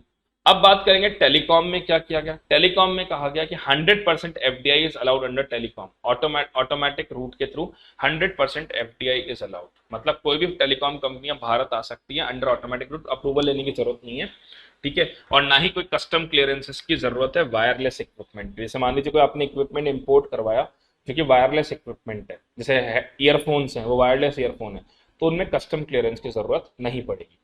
एक पॉइंट जिसमें बहुत ज्यादा इंपॉर्टेंट है, दैट इज कि कोर इनकम पे ही अब टैक्स लगाया जाएगा टेलीकॉम कंपनीज के, ठीक है, only on core income we will impose the tax. आपको इसका एग्जांपल समझाता हूं। जैसे मान लो वोडाफोन है, वोडाफोन इंडिया।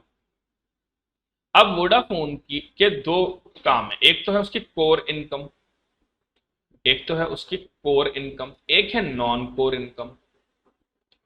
जनरली क्या होता था, पहले ये होता था कि भारत सरकार जो है इन दोनों इनकम, जैसे मान लीजिए 90 करोड़ तो वो कोर इनकम से कमाती है, 10 करोड़ वो नॉन कोर इनकम से कमाती है। भारत सरकार पहले पूरे 100 करोड़ के ऊपर टैक्स लगाता था, पहले पूरे 100 करोड़ के ऊपर टैक्स लगाता था। मतलब वोडाफोन इंडिया का कोर इनकम है 90 करोड़, जो टेलीकॉम से सिम कार्ड बेच के या नेटवर्क से कमाती है। नॉन कोर इनकम मतलब वोडाफोन की कोई प्रॉपर्टी है इंडिया में जो जहां पे अभी काम नहीं हो रहा, उन्होंने उसको रेंट पे दे दिया है और उससे they are receiving 10 crore rupees yearly. तो भारत सरकार पहले पूरे 100 करोड़ के ऊपर टैक्स लगा, अब वोडाफोन को ये कहना था कि भाई हमारी कोर इनकम तो 90 करोड़ की है जो टेलीकॉम वाली है, ये जो 10 करोड़ का जो हमने रेंट पे दे रखा है या लीज पे दे रखा है, आप उससे चार्ज करिए इस पे टैक्स जो इसको यूज कर रहा है। तो भारत सरकार कहती थी नहीं भाई हम तो पूरे 100 करोड़ पे टैक्स लगाएंगे। लेकिन अब ये कहा गया है कि tax is applicable only on core income of telecom companies. अब जो टैक्स लगाया जाएगा वो सिर्फ कोर इनकम पे लगाया जाएगा टेलीकॉम कंपनीज के। नॉन कोर इनकम जो 10 करोड़ का है इसका टैक्स वो पे करेगा जो इसको इस्तेमाल कर रहा है। This is for telecom. चौथी चीज क्या करी, हमने डिसइन्वेस्टमेंट करना शुरू कर दिया। डिसइन्वेस्टमेंट मतलब selling out of public asset. Public asset को हमने सेल आउट करना शुरू कर दिया। अब डिसइन्वेस्टमेंट में भी बहुत सारे लोगों को कंफ्यूजन रहता है कि सर ये तो बहुत गलत चीज है, डिसइन्वेस्टमेंट क्यों कर रहे हैं, क्या जरूरत है गवर्नमेंट कंपनीज को बेचने की। देखिए डिसइन्वेस्टमेंट भी तीन तरीके के होते हैं, एक होता है मेजॉरिटी, एक होता है माइनॉरिटी, और एक होता है कंप्लीट प्राइवेटाइजेशन। एक होता है complete privatisation. Under majority disinvestment में क्या होता है, जब गवर्नमेंट का स्टेक होल्डिंग, जब गवर्नमेंट का जो स्टेक होल्डिंग है वो 50% से कम हो जाए, लेस देन 50% हो जाए। जब गवर्नमेंट की जो स्टेक होल्डिंग है वो 50% से कम हो जाए, ओनरशिप जो है 50% से कम हो जाती है, और प्राइवेट कंपनी की 50% से ज्यादा हो जाए, we call it majority disinvestment, कि अब उस पर कंट्रोल प्राइवेट का ज्यादा रहेगा। माइनॉरिटी मतलब जब गवर्नमेंट का 50 कंट्रोल ज्यादा हो, जैसे government 80% control is of government, 80% control government का है, 20% प्राइवेट का है। तो गवर्नमेंट ने अपना पार्ट, अपनी ओनरशिप का कुछ पार्ट बेच दिया किसी प्राइवेटाइज को, लेकिन still the decision takes taken by government of India only. तीसरा है कंप्लीट प्राइवेटाइजेशन। कंप्लीट प्राइवेटाइजेशन मतलब 100% हमने ओनरशिप प्राइवेट कंपनी को बेच दी। Now government don't have any kind of stake और से in that. These are the three type of disinvestment.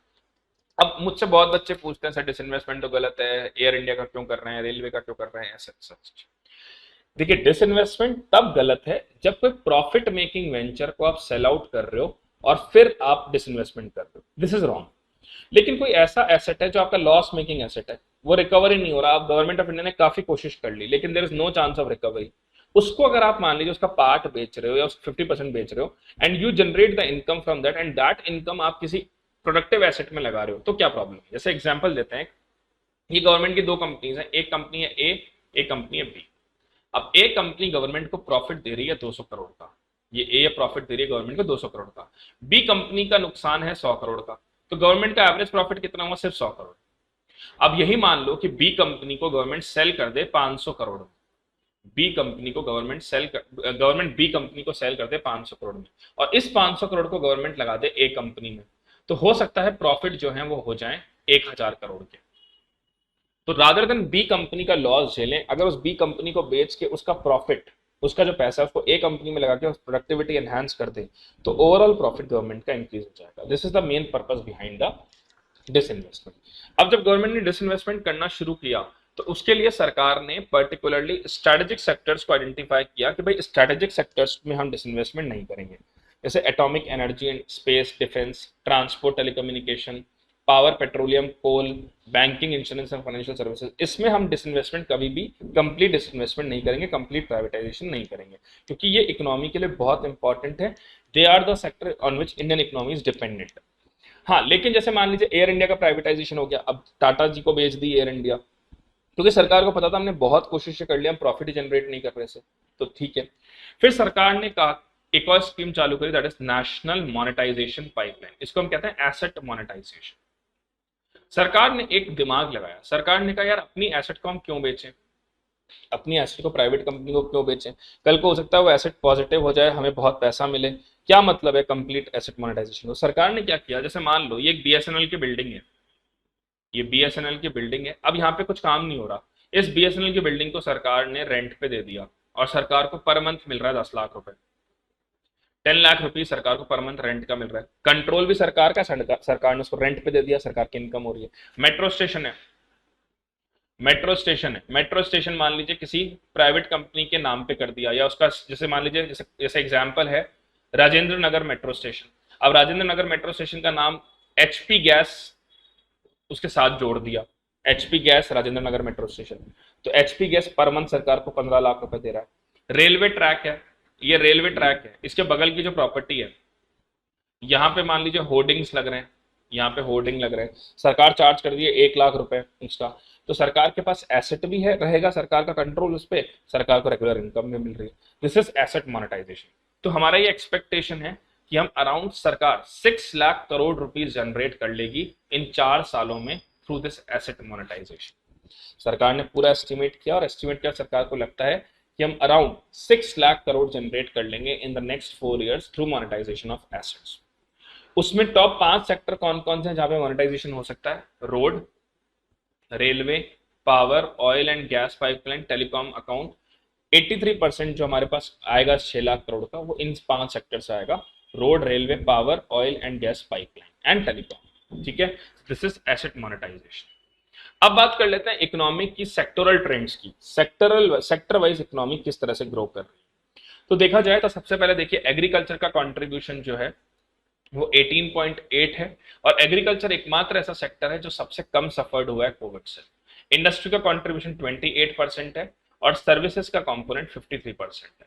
अब इस 28% में जो सबसे ज्यादा परसेंटेज है, ये भी आपसे क्वेश्चन पूछ सकते हैं, आपसे ये क्वेश्चन पूछा जा सकता है कि इंडस्ट्री में सबसे ज्यादा कंट्रीब्यूशन किसका है इस 28% में? तो सबसे ज्यादा कंट्रीब्यूशन है मैन्युफैक्चरिंग का, उसके बाद कंस्ट्रक्शन का, यह आपसे क्वेश्चन आ सकता है। सिमिलरली सर्विस सेक्टर में सबसे ज्यादा कंट्रीब्यूशन किसका है? सबसे ज्यादा कंट्रीब्यूशन है financial, real estate and professional services का। सेकंड नंबर पे है ट्रेड, होटल, ट्रांसपोर्ट, कम्युनिकेशन का, और तीसरे नंबर पे है पब्लिक एडमिनिस्ट्रेशन, डिफेंस, और इसका 53% में। तो आपसे ये बिल्कुल पूछा जा सकता है प्रीलिम्स में कि in industry the contribution of GDP is 28%, which sector contribute the most? तो सबसे ज्यादा कंट्रीब्यूशन मैन्युफैक्चरिंग का है, followed by construction. Similarly service sector में आपसे पूछ सकते हैं, सर्विस सेक्टर का टोटल कंट्रीब्यूशन 53% है, उसमें सबसे ज्यादा कंट्रीब्यूशन किसका है? तो सबसे ज्यादा contribution is of financial, real estate and professional services. चलिए अब बात करते हैं एग्रीकल्चर के ट्रेंड में। तो एग्रीकल्चर ट्रेंड जो है वो कंटिन्यूसली ग्रो हुआ है, और ये लीस्ट इंपैक्टेड था पैंडेमिक में, ये पैंडेमिक में लीस्ट इंपैक्टेड था। अगर आप एग्रीकल्चर ग्रोथ को देखोगे तो 3.9% गया है 2021-22 में, और कंटिन्यूसली ग्रो हुआ है क्योंकि agriculture is the least impacted sector. आप अगर देखिए राबी क्रॉप्स को, तो राबी क्रॉप 537 से 586, हाँ क्योंकि, लेकिन 2020-21 में मैं आपको एक चीज और बता देता हूँ, ये बहुत इंपॉर्टेंट है, माइट भी आपको ये पता है या नहीं है, लेकिन मैं बता जरूर देता हूँ। 2020-21 में जब पहली बार लॉकडाउन, फर्स्ट टाइम लॉकडाउन लगा था, तो इंडस्ट्रीज बंद हो गई थी, फैक्ट्रीज शट डाउन हो गई थी, लॉकडाउन लग गया था, लेकिन एग्रीकल्चर लगातार प्रोडक्शन हो रहा था, क्योंकि भाई फूड डिमांड तो जरूरी ना, food security is most important. तो सरकार ने 2020-21 में जो मैक्सिमम सब्सिडी जो इंडस्ट्रीज को मिलती थी, फैक्ट्रीज को मिलती थी, उन सबको एग्रीकल्चर में टर्न अराउंड कर दिया। इसलिए आप देखोगे कि 2020-21 में it is 601 lakh hectares, kharif 732। तो ये 2020-21 में बहुत ज्यादा है, लेकिन 2021-22 में ये थोड़ा सा नीचे गिर गया। क्यों नीचे गिर गया? राबी और खारिफ तो लगातार बढ़ रहा था। क्यों नीचे गिर गया? क्योंकि अब जब लॉकडाउन हटा, फैक्ट्रीज वापस खुलनी शुरू हुई, मैन्युफैक्चरिंग यूनिट्स वापस खुलनी शुरू हुई, तो सरकार ने जो सब्सिडीज पहले एग्रीकल्चर को दे रहे थे, सरकार ने जो इनकम मनी जो था जो एग्रीकल्चर को दिया, वापस से अब इंडस्ट्रीज को देना शुरू कर दिया, तो इसलिए थोड़ा सा प्रोडक्शन गिर गया वहां पे। वहीं आप राइस और व्हीट को देखोगे तो it is rice and wheat is also continuously growing. तो आपसे प्रीलिम्स में क्वेश्चन पूछा सकता है, the production of wheat and rice in last 5 year is showing increasing trend और डिक्रीजिंग ट्रेंड? तो देखिए इंक्रीजिंग ट्रेंड है लास्ट 5 year से, ये 2016 है, ये देखिए ये इंक्रीजिंग ट्रेंड है। इसी तरह के क्वेश्चंस प्रीलिम्स में आते हैं कि whether it is showing increasing trend और डिक्रीजिंग ट्रेंड। तो देखिए पैडी और राइस दोनों जो हैं they are showing the increasing trend. तो अब आपको क्या काम करना है, आपको सबसे पहले लेके आना है चार्ट। वो चार्ट आता है ना 10 रुपए 20 रुपए वाला बड़ा वाला चार्ट, उस पर आपको हेडिंग डालनी है इंक्रीजिंग ट्रेंड और डिक्रीजिंग ट्रेंड। ठीक है, तो उसमें सबसे पहले हेडिंग डालिएगा इंक्रीजिंग और डिक्रीजिंग ट्रेंड। तो एग्रीकल्चर में wheat and paddy is showing increasing trend. ये क्वेश्चन आपसे प्रीलिम्स में बिल्कुल पूछे जाएंगे कि इंक्रीजिंग ट्रेंड शो कर रहा है, डिक्रीजिंग ट्रेंड शो कर रहा है, and they will definitely ask these questions. तो आप इस चीज के लिए बिल्कुल तैयार रहिए कि आपको इंक्रीजिंग ट्रेंड और डिक्रीजिंग ट्रेंड का पूरा आइडिया होना चाहिए। नेक्स्ट अगर इंडस्ट्री की बात करें तो सबसे पहले इंडस्ट्री सेक्टर में बहुत बड़ा स्विंग था। स्विंग क्या था? सबसे पहले तो देखिए कॉन्ट्रैक्ट हुआ 2020, क्योंकि लॉकडाउन लगा तो इट कॉन्ट्रैक्टेड, ये कॉन्ट्रैक्ट हुआ। उसके बाद जब लॉकडाउन हटा, सरकार ने इनको ग्रांट्स देनी शुरू करी, आत्मनिर्भर भारत में एमएसएमई को पैसा देना शुरू किया, फंड ट्रांसफॉर्मेशन हुआ, लोन्स इनको मिलने शुरू हुए, तो स्विंग होने के बाद में वो वापस से इंक्रीज होने लगा। वापस से इंक्रीज हुआ। तो इंडस्ट्री सेक्टर में सबसे पहले कॉन्ट्रैक्ट हुए 7% से by 7%, then they again expand by 11.8। ठीक है, सिमिलरली मैन्युफैक्चरिंग, कंस्ट्रक्शन और माइनिंग सेक्टर में भी स्विंग था। पहले they all dip because lockdown था, रेस्ट्रिक्शंस लगा रखी थी। जैसे ही लॉकडाउन हटा दे अगेन स्टार्ट ग्रोइंग। वहीं अगर मैं बात करूं परचेजिंग मैनेजर इंडेक्स जो था वो एक्सपेंशनरी जोन में था एक्सेप्ट फॉर 1 1। अब ये परचेजिंग मैनेजर इंडेक्स क्या होता है? ठीक है, परचेजिंग मैनेजर इंडेक्स क्या होता है? परचेजिंग मैनेजर इंडेक्स जो होता है ये कॉम्पोजिट होता है। ठीक है, purchasing manager index is a composite which is actually made through the goods and services. Goods और सर्विसेज दोनों के लिए बनाया जाता है। कि जो भारत में top high profile goods manufacturing है और जो सर्विसेज हैं उनको काउंट करके बनता है परचेजिंग मैनेजर इंडेक्स। जैसे सर्विसेज में जीएसटी हो गया, सर्विसेज में आपका रियल एस्टेट हो गया, सर्विसेज में आपका हॉस्पिटैलिटी सेक्टर हो गया, उसके बेसिस पे जो इंडेक्स काउंट होता है that is called as purchasing manager index. ठीक है, इंडिया मार्केट करके एक कंपनी है वो इसको बनाती है। वहीं अगर मैं बात करूं मैन्युफैक्चरिंग सेक्टर में, तो मैन्युफैक्चरिंग सेक्टर में जैसे कंस्ट्रक्शन है, कंस्ट्रक्शन जो है that is again very important strategic sector. उसके अलावा जैसे आपका माइनिंग है that is again very important sector. तो इस हिसाब से जो है ये जो पर्टिकुलर कंपनी है वो आपके परचेजिंग मैनेजर इंडेक्स को बनाती है। और ये जो परचेजिंग एच एस मार्केट बोलते हैं इसको, एच एस मार्केट में नाम थोड़ा सा गलत ले गया। परचेजिंग मैनेजर जो इंडेक्स है इसको ये इसलिए बनाया जाता है कि भाई पूरे इंडिया में, पूरे जो इंडिया में अगर ये देखा जाए कि क्या कौन कौन से सेक्टर्स में कितना ग्रोथ हो रहा है on the basis of purchasing managers index, तो इसको ये बनाता है आईएचएस मार्केट। आईएचएस मार्केट जो है it made this purchasing index. IHS market, इसके द्वारा ये परचेजिंग मैनेजर इंडेक्स बनाया जाता है। इसका मेन काम होता है कि जो इंडिया के टॉप 50 स्ट्रेटेजिक सेक्टर्स हैं मैन्युफैक्चरिंग में और सर्विसेज में, उनका इंडेक्स जारी किया जाए और ये बताया जाए कि उनमें कितनी ग्रोथ हो रही है या कितना डिप हो रहा है।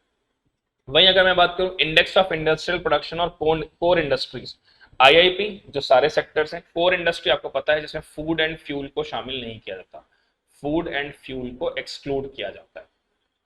तो आईआईपी और कोर इंडस्ट्रीज दोनों स्टार्टिंग में डिप करें, अब थोड़ा सा ग्रो कर रहे हैं। अच्छा, इसमें ये चीज पूछ सकते हैं आपसे, आईआईपी का जो इंडेक्स है, इंडेक्स ऑफ इंडस्ट्रियल प्रोडक्शन है, ये किसके द्वारा डिक्लेयर किया जाता है? इसको बनाता है NSO. Index of industrial production मतलब इंडस्ट्रीज जितना प्रोडक्शन हो रहा है उसकी टोटल काउंटिंग जो है that is called as IIP.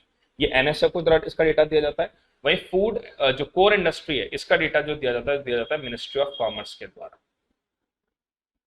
इसका डेटा जो है वो मिनिस्ट्री ऑफ कॉमर्स के द्वारा दिया जाता है कि जो कोर आपके 8 कोर इंडस्ट्रीज हैं, जो 8 कोर इंडस्ट्रीज हैं उसकी आप इसमें स्पेसिफिकली बात करते हैं। फूड और फ्यूल इसमें एक्सक्लूड किया जाता है, फूड एंड फ्यूल को इसमें से एक्सक्लूड किया जाता है।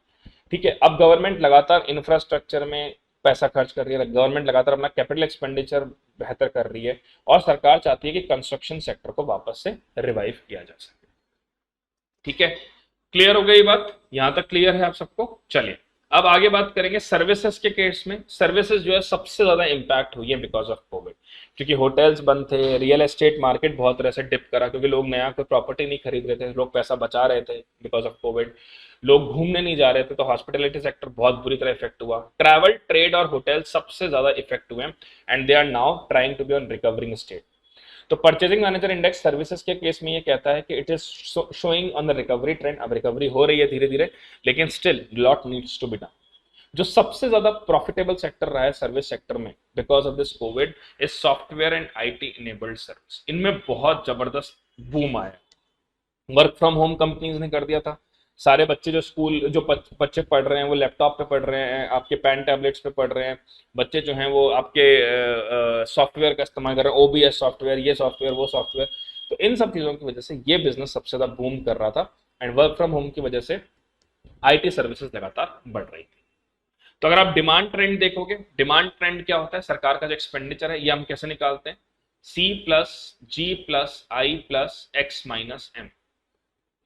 Consumption of individual, government expenditure, investment, export minus import. तो देखो टोटल कंजम्पशन में अगर देखा जाए गवर्नमेंट कंजम्पशन, तो गवर्नमेंट का एक्सपेंडिचर तो बड़ा है, ये भी आपसे प्रीलिम्स में पूछ सकते हैं। गवर्नमेंट एक्सपेंडिचर आप देखोगे तो 11.2 था, 12.5, फिर 12.2 जो एडवांस एस्टिमेट, तो it is showing 100% kind of a thing. 100% recovery हुई जो गवर्नमेंट कंजम्पशन था। प्राइवेट कंजम्पशन लगातार डिप करा because of Covid, people are not demanding that much, people are saving the money. उसके अलावा एक्सपोर्ट्स आप देखोगे तो एक्सपोर्ट में ग्रोथ आई, 18.4 थे, 18.7 एंड 20.1, तो एक्सपोर्ट हमारे ग्रो करे। सिमिलरली हमारे इंपोर्ट्स भी ग्रो करे, इंपोर्ट्स भी ग्रो हुए। इनिशियली यहाँ पर हमारे इंपोर्ट्स कम थे क्योंकि ग्लोबल सप्लाई चेन जो थी वो अफेक्टेड थी, लोग डिमांड कम कर रहे थे, सेमीकंडक्टर्स की शॉर्टेज थी, कंटेनर्स की शॉर्टेज थी।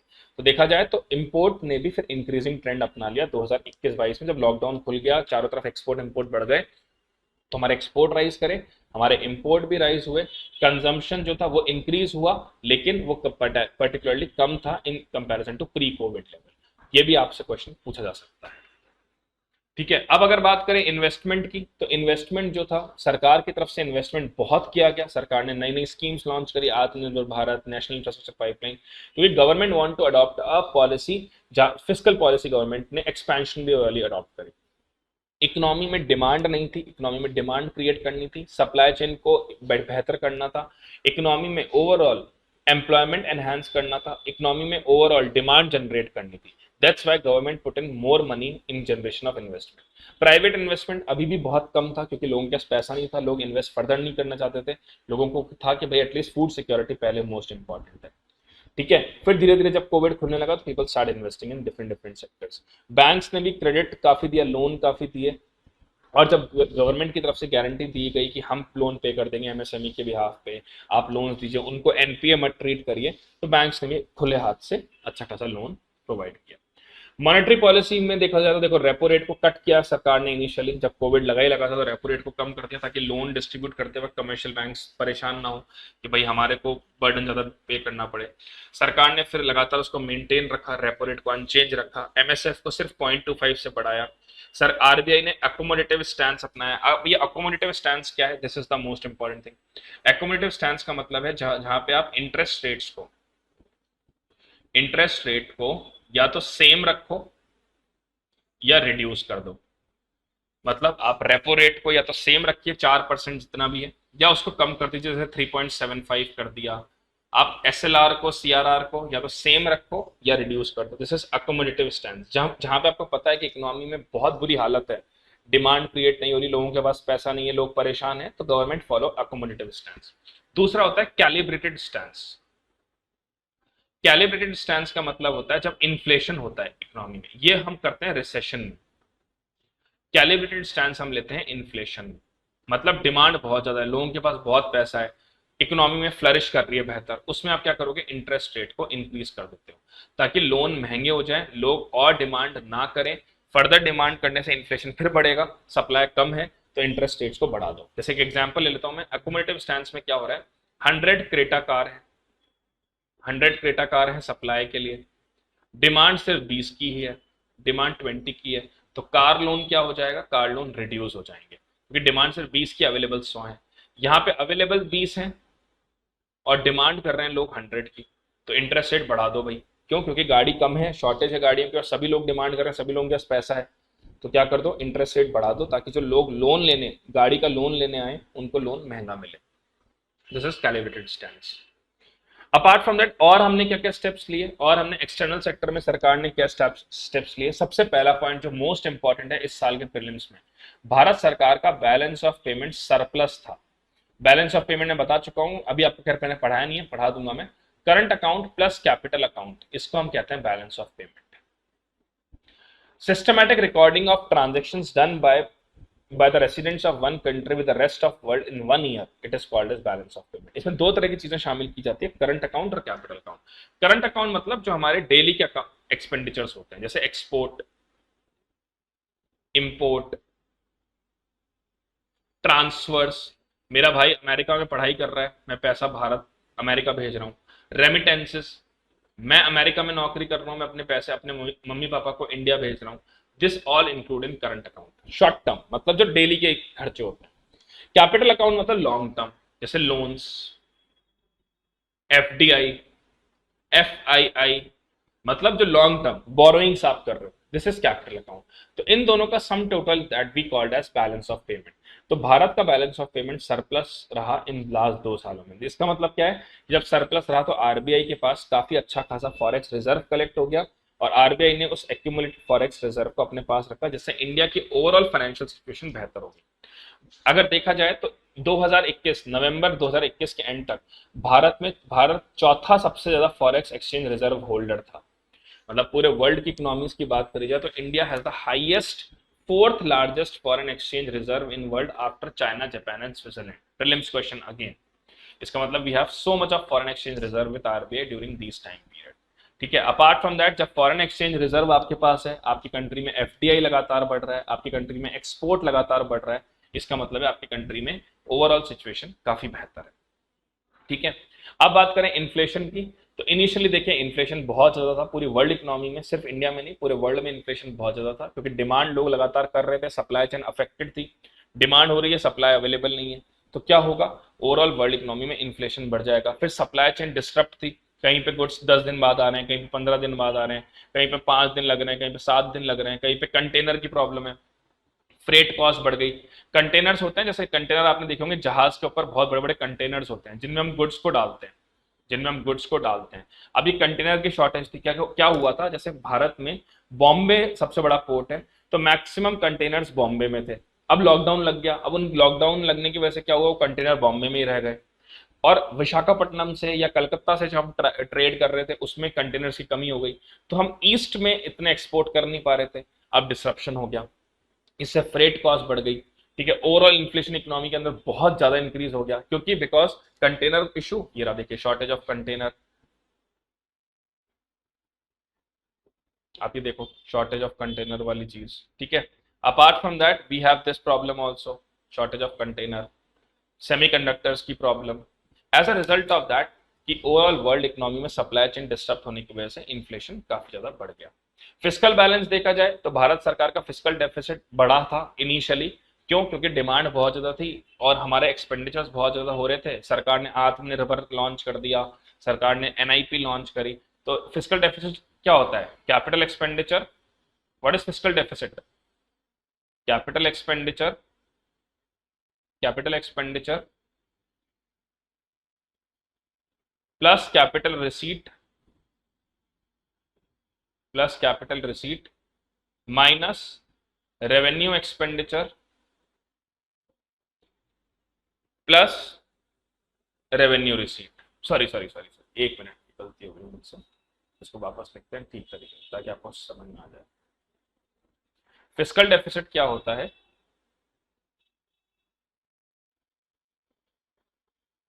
Capital expenditure, capital plus revenue expenditure, short term long term दोनों expenditure, minus capital plus revenue receipt.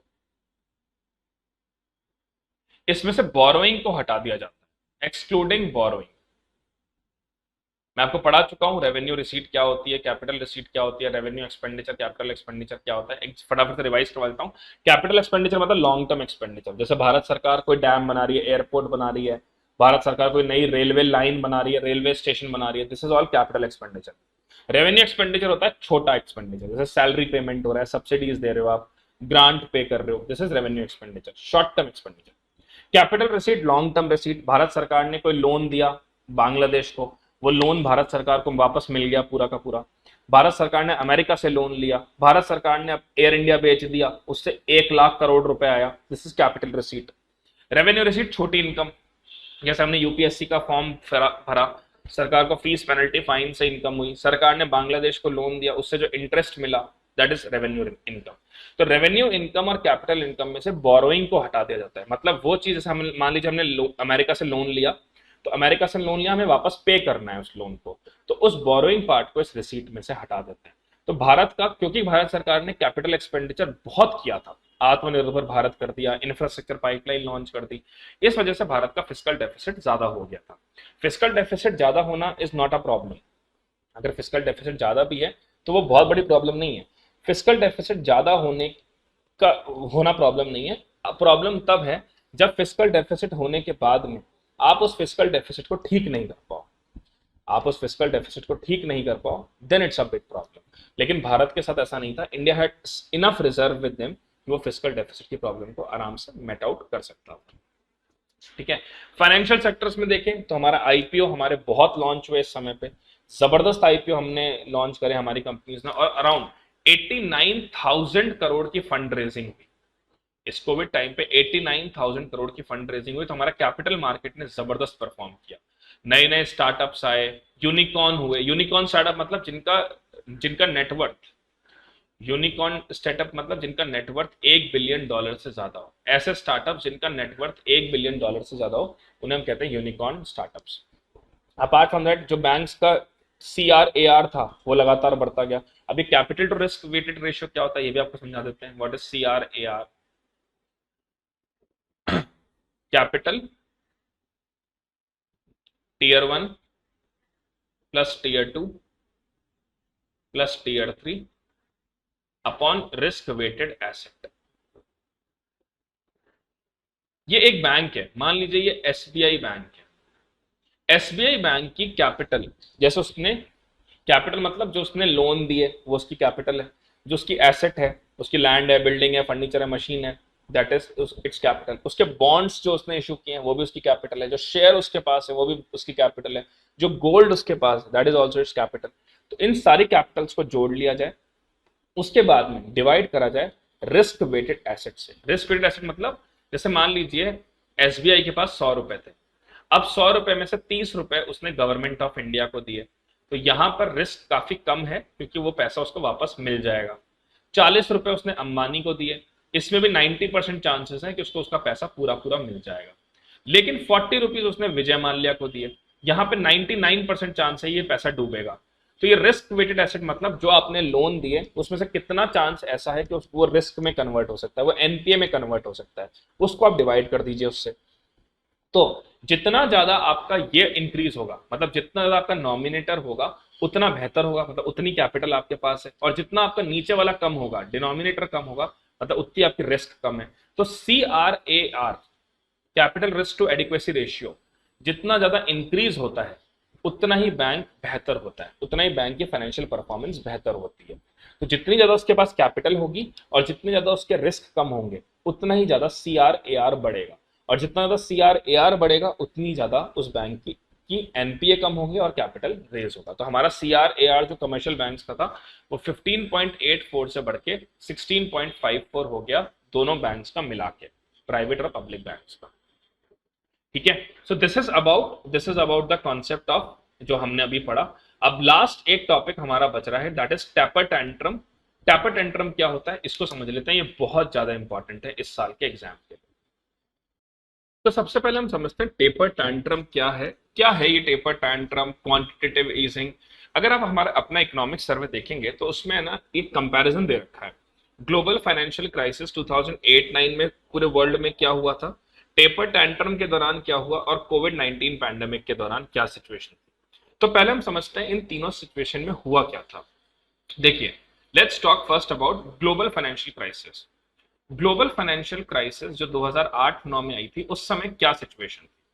Global financial crisis का मतलब था उस समय पे पूरे इकोनॉमी में, पूरे वर्ल्ड इकोनॉमी में रिसेशन था। रिसेशन का मतलब क्या हुआ कि सप्लाई जो थी वो डिमांड से ज्यादा थी, मतलब ओवरऑल इकोनॉमी में डिमांड नहीं थी, मनी फ्लो नहीं था। रिसेशन में था मतलब लोग डिमांड नहीं कर रहे थे, लोगों की परचेसिंग कैपेबिलिटी जो थी, लोगों की जो परचेसिंग कैपेबिलिटी थी वो काफी कम हो गई थी, लोगों के पास पैसा नहीं था, people don't have money to buy the products. उस समय यूएस इकोनॉमी ने क्या किया, यूएस इकोनॉमी ने अडॉप्ट करी a policy of quantitative easing. Quantitative easing का पॉलिसी का मतलब होता है कि लोगों को पैसा दिया जाए, give money to the people, give money to the people, लोगों को पैसा दिया जाए। जब लोगों के पास पैसा आएगा, लोगों के अकाउंट में पैसा आएगा, लोगों के पास, लोगों की परचेसिंग कैपेबिलिटी को बढ़ाया जाएगा, तो फिर क्या हो जाएगा, डिमांड वापस से बढ़ जाएगी सप्लाई से ज्यादा। अब इसमें प्रॉब्लम क्या आई क्वांटिटेटिव ईजिंग में? क्वांटिटेटिव ईजिंग में इशू क्या हुआ, सरकार ऐसे ही पैसे नहीं बांट देती, एक पर्टिकुलर मैकेनिज्म होता है उसका। वो मैकेनिज्म क्या था, अमेरिका का जो फेड बैंक था, फेड रिजर्व जो था, अमेरिका का जो फेड बैंक था, federal bank of America, America के फेड बैंक ने सिक्योरिटीज सबसे पहले गवर्नमेंट ऑफ अमेरिका ने, गवर्नमेंट ऑफ यूएसए ने इस फेड बैंक को सिक्योरिटीज इशू करी, गवर्नमेंट सिक्योरिटीज इशू करी, और फेड बैंक ने गवर्नमेंट ऑफ यूएसए को डॉलर दे दिए। ठीक है, मतलब वापस समझा रहा हूं मैं, यूएस की गवर्नमेंट ने गवर्नमेंट सिक्योरिटीज किसको दी? अमेरिका के फेडरल बैंक को। और अमेरिका के फेडरल बैंक ने यूएसए की गवर्नमेंट को क्या दिया? डॉलर्स दे दिए। जैसे यूएसए के गवर्नमेंट के पास डॉलर्स आए, उन्होंने क्या किया? उन्होंने वापस से इस डॉलर को लोगों के बीच में सर्कुलेट कर दिया, इकोनॉमी में डाल दिया, एक्सपेंशन करना शुरू कर दिया। जब इस डॉलर को इकोनॉमी में सर्कुलेट किया गया, लोगों को पैसा दिया गया, सरकार की तरफ से एक्सपेंशन किया गया फिस्कल पॉलिसी में, तो इससे अमेरिका में डिमांड क्रिएट हुई और इसको हम कहते हैं क्वांटिटेटिव ईजिंग। इसको हम कहते हैं क्वांटिटेटिव ईजिंग। जब government excessive money supply economy में बढ़ा दे, उसे हम क्वांटिटेटिव ईजिंग कहते हैं। इसका एक नेगेटिव ये हो सकता है कि अगर मान लीजिए सभी लोगों के पास पैसा आ जाएगा, सरकार लगातार एक्सपेंशन करेगी, तो एक समय ये हो सकता है कि डिमांड सप्लाई से बहुत ज्यादा हो जाए और उस केस में इन्फ्लेशन ज्यादा हो जाए। इन्फ्लेशन ज्यादा हो सकता है। भाई अभी तक आपकी इकोनॉमी में रिसेशन था, डिमांड नहीं थी, सप्लाई ज्यादा थी, लेकिन एकदम से जब आपने मनी फ्लो इकोनॉमी में बढ़ा दिया, सबके पास पैसा आ गया, सबके पास नौकरी आ गई, सबके पास में पैसा आ गया खर्च करने के लिए, तो सप्लाई चेन इमीडिएटली इतनी जल्दी नहीं बढ़ाई जा सकती। तो उस केस में डिमांड ज्यादा हो सकती है और सप्लाई कम हो सकती है। This is the thing that happened in global financial crisis. अब बात करते हैं टेपर टैंट्रम में क्या हुआ। टेपर टैंट्रम का कॉन्सेप्ट क्या है, इसको समझते हैं, बहुत इंपॉर्टेंट है इस साल के प्रीलिम्स और मेंस दोनों के एग्जाम के लिए। टेपर टैंट्रम में क्या हुआ? यूएस के जो फेडरल बैंक के जो गवर्नर थे, यूएस के जो फेडरल बैंक के जो गवर्नर थे, उन्होंने एक स्टेटमेंट दे दिया। उन्होंने एक स्टेटमेंट दिया कि माइट बी इन फ्यूचर में we will not do further quantitative easing. हो सकता है फ्यूचर में हम फर्दर क्वांटिटेटिव ईजिंग ना करें, कम कर दें। हम फ्यूचर में हम फर्दर क्वांटिटेटिव ईजिंग जो है उसको हम कम कर दें। बस इन्होंने एक स्टेटमेंट दिया था, ये इन्होंने ये कंफर्म नहीं कहा, इन्होंने कहा हम ऐसा सोच रहे हैं, हो सकता है ऐसा हो जाए। जैसे ये न्यूज इकोनॉमी के अंदर फ्लोट हुई, अब क्या हुआ? लोगों को ये पता चला कि अच्छा फ्यूचर में तो गवर्नमेंट जो है वो बॉन्ड इशू नहीं करेगी। भाई मैकेनिज्म कैसे चल रहा था? गवर्नमेंट जो थी वो बॉन्ड देती है, गवर्नमेंट बॉन्ड देती है उनके रिजर्व को, मतलब उनके फेड रिजर्व को, मतलब हमारे यहाँ का आरबीआई मान लो। गवर्नमेंट बॉन्ड देती है फेड रिजर्व को, फेड रिजर्व गवर्नमेंट को पैसा देती है, मनी देती है, गवर्नमेंट इस मनी को लोगों को देती है। अब जब गवर्नमेंट ने ये कहा कि हम इतनी क्वांटिटेटिव ईजिंग नहीं करेंगे, इसका मतलब क्या है? गवर्नमेंट फर्दर बॉन्ड्स इशू कम करेगी, बॉन्ड लेस इशू करेगी, बॉन्ड जो है वो लेस इशू होगा मार्केट में। अब जब बॉन्ड लेस इशू होगा मार्केट में, इसका मतलब है जो फेड रिजर्व है वो गवर्नमेंट को पैसा कम देगी, मनी कम देगी, मनी लेस हो जाएगा। और जब money less Fed reserve government को देगी, इसका मतलब पीपल के पास भी पैसा कम होगा, लोगों को भी पैसा कम दिया जाएगा। तो ओवरऑल इससे क्या होगा? बॉन्ड और यील्ड की प्राइस में चेंज हो जाता है। बॉन्ड और यील्ड की प्राइस में चेंज हो जाता है। अब मैं आपको समझाता हूं बॉन्ड और यील्ड का कॉन्सेप्ट क्या है। पहले बॉन्ड एंड यील्ड कॉन्सेप्ट। अगर बॉन्ड की डिमांड ज्यादा होगी, पहले तो बॉन्ड होता क्या है? बॉन्ड दो तरह के होते हैं। भारत की पहले एग्जांपल ले लेते हैं। इंडिया में सिक्योरिटीज दो तरह की होती है, गवर्नमेंट सिक्योरिटीज इंडिया में दो तरह की होती है। एक होती है आपकी ट्रेजरी बिल, जिसको हम टी बिल कहते हैं। दूसरी होती है government dated security, government dated security जिसको हम बॉन्ड कहते हैं। ट्रेजरी बिल जनरली 365 डेज से कम के होते हैं। जब गवर्नमेंट को शॉर्ट टर्म मनी चाहिए किसी पर्पस के लिए, ये हमेशा 365 डेज से ज्यादा की होती है। अब अगर मान लीजिए कि government bond is the safest bond.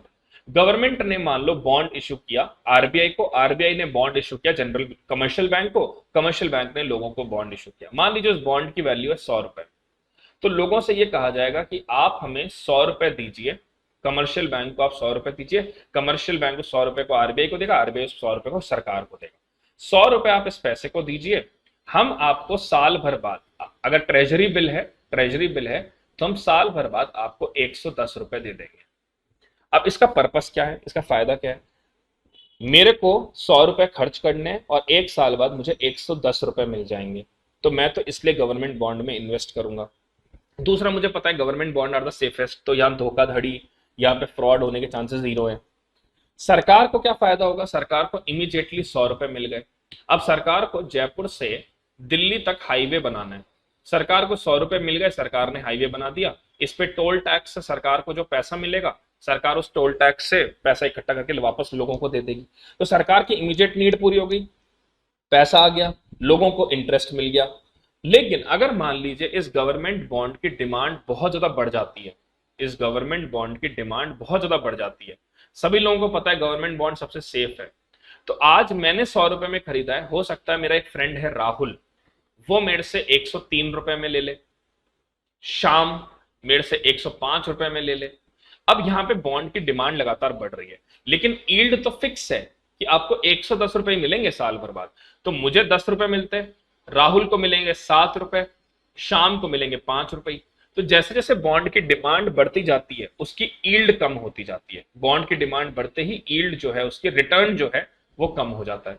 वहीं अगर मान लीजिए इस बॉन्ड की डिमांड ही नहीं है, मेरे को 100 रुपए मिला, मैंने 90 रुपए में बेच दिया क्योंकि मुझे लग रहा था भाई 90 रुपए में कोई ले ले, कोई 80 रुपए में खरीद रहा है, अब उसको कितना मिल रहा है, उसको रिटर्न मिल रहा है 20 रुपए का, 30 रुपए का। तो जब बॉन्ड की डिमांड कम होगी, जब डिमांड कम होगी तो यील्ड जो है वो बढ़ जाती है, वो बढ़ जाती है। अब यहां पर क्या हुआ, यहां पे गवर्नमेंट बॉन्ड के लिए कह दिया गया कि सरकार बॉन्ड कम इशू करेगी, सरकार बॉन्ड इशू कम करेगी। अब जब बॉन्ड सरकार इशू करेगी तो इससे क्या हो रहा है, बॉन्ड जो है वो लेस पॉपुलर हो रहे हैं, बॉन्ड पॉपुलर ही नहीं हो रहे, क्योंकि बॉन्ड कोई सरकार बोल रही है भाई बॉन्ड ही हम लेस इशू करेंगे, means bond are not that popular. जब बॉन्ड पॉपुलर नहीं है तो लोग बोलेंगे डिमांड ही नहीं करेंगे बॉन्ड की, people not not demanding bond. जब डिमांड बॉन्ड की नहीं होगी तो ओवरऑल वर्ल्ड इकोनॉमी में बॉन्ड, अमेरिका में बॉन्ड कम इशू होंगे, तो उससे यील्ड बढ़ने लग जाएगी, उससे यील्ड बढ़ने लग जाएगी। इसी को हम कहते हैं टेपर टैंट्रम। टेपर टैंट्रम मतलब जो सरकार के बॉन्ड है जब उनकी वैल्यू गिर गई, क्यों, बिकॉज ओवरऑल सिर्फ एक स्टेटमेंट दिया गया था कि हम फर्दर क्वांटिटेटिव ईजिंग नहीं करेंगे, तो बॉन्ड ओवरऑल इकोनॉमी में बॉन्ड की जो डिमांड थी वो कम हो गई और पीपल जो थे उनकी यील्ड बढ़ गई, बॉन्ड की यील्ड बढ़ गई। इसी को हम कहते हैं टेपर टैंट्रम, इसी को हम कहते हैं टेपर टैंट्रम। अब क्या था, इससे ओवरऑल वर्ल्ड में क्या हुआ, जिसने मान लीजिए ये एक व्यक्ति है टॉम, टॉम ने इंडिया में एफआईआई में, ये एफआईआई है फॉरेन इंस्टीट्यूशनल इन्वेस्टर है, इस टॉम ने रिलायंस के शेयर्स खरीद रखे थे 100 शेयर। अब इसको पता है कि अभी तक तो मेरी इकोनॉमी में डिमांड बहुत ज्यादा थी बॉन्ड की, तो इसकी वजह से यील्ड कम मिल रही थी, यील्ड कम मिल रही थी फर्स्ट सिचुएशन में, फर्स्ट सिचुएशन में तो यील्ड कम मिल रही थी। तो rather than investing in bond in America में इंडिया के मार्केट में इन्वेस्ट करूं, अच्छा खासा रिटर्न मिल रहा था मुझे। लेकिन जैसे टेपर टैंट्रम आया, जैसे टेपर टैंट्रम आया, उसको ये पता चल गया कि भैया मेरी इकोनॉमी में अब यील्ड ज्यादा मिल रही है, इंटरेस्ट ज्यादा मिल रहा है, तो रादर देन मैं इंडिया के मार्केट में इन्वेस्ट करूं, मैं एक काम करता हूं, मैं अपना पैसा विड्रॉ कर लेता हूं, अमेरिका में इन्वेस्ट करूंगा क्योंकि मुझे इंटरेस्ट ज्यादा अमेरिका में मिल रहा है। तो जितने एफआईआई पूरे वर्ल्ड में थे उन्होंने अपना पैसा विड्रॉ करके अमेरिका में डालना शुरू कर दिया, अमेरिकन इकोनॉमी में डालना शुरू कर दिया। एज अ रिजल्ट पूरी इकोनॉमी में ग्लोबल फाइनेंशियल क्राइसिस आ गए in terms of foreign institutional investor. FPI flow shrunk हो गया, ठीक है, एफपीआई फ्लो श्रंक होने से क्या हुआ कि जो पैसा वो इंडियन स्टॉक मार्केट में लगा रहे थे, अब वो पैसा उन्होंने सारा खींच के अमेरिका में लगाना शुरू कर दिया। This is called as taper tantrum, इसको हम कहते हैं टेपर टैंट्रम। अब देखो टेपर सिचुएशन ये है आपके एग्जाम में कि भाई सीपीआई इन्फ्लेशन देखिए, कंज्यूमर रिटेल इन्फ्लेशन, जो कंज्यूमर इन्फ्लेशन था वो 9.1 था फाइनेंशियल क्राइसिस में, 9.4 टेपर टैंट्रम में, और 5.2 कोविड में। दैट मींस कोविड समय में सबसे कम सीपीआई इन्फ्लेशन था, दैट मींस कोविड एक ज्यादा बेहतर सिचुएशन थी इन दोनों से। फिस्कल डेफिसिट देखा जाए तो भारत का 8.3 था फाइनेंशियल क्राइसिस में, यहाँ 6.9, लेकिन यहाँ पे ज्यादा था। यहाँ पे ज्यादा क्यों हुआ, भारत सरकार ने आत्मनिर्भर स्कीम डाल दी, पाइपलाइन वाली स्कीम डाल दी, तो सरकार का कैपिटल एक्सपेंडिचर बढ़ गया, ठीक है। गवर्नमेंट बॉन्ड्स पे जो यील्ड मिल रही थी वो ज्यादा फाइनेंशियल क्राइसिस में 7.3 थी, यहां पर देखिए आप ज्यादा हो गई टेपर टैंट्रम में, 8% हो गई, ये बॉन्ड पॉपुलर कम हो गए, यहां पर 6.4 रह गया, यहाँ पे कम था। तो this is the reason, that's why this taper tantrum actually create a problem in the whole world economy की एफआईआई ने अपना पैसा विड्रॉ कर लिया और डाल दिया अमेरिकन इकोनॉमी में, इससे इंडिया को भी काफी इफेक्ट पड़ा था। So this is the difference between taper tantrum, financial crisis and कोविड-19। अब आप एक छोटा सा टॉपिक और इसमें बचा है कि ग्रोथ आउटलुक, ऐसा कहा जा रहा है, एस्टिमेट किया जा रहा है कि भारत की जो इकोनॉमी वो 9.2% से ग्रो करेगी after contraction of 7.3%। World level पे फोरकास्ट किया गया है एशियन बैंक, वर्ल्ड बैंक के द्वारा कि इंडिया जो है फास्टेस्ट मेजर इकोनॉमी होगी इन आने वाले 3 सालों में आफ्टर दिस कोविड वेव। तो ये हमारा फर्स्ट चैप्टर था रिगार्डिंग टू इकोनॉमिक सर्वे। उम्मीद करता हूं आपको मजा आया होगा, समझ में आ गया होगा। इसी तरह से हम चैप्टर वाइज चैप्टर पढ़ते हुए इकोनॉमिक सर्वे को कंप्लीट करेंगे। That's all from my side, thank you all of you, do take care of your health, good night, take care.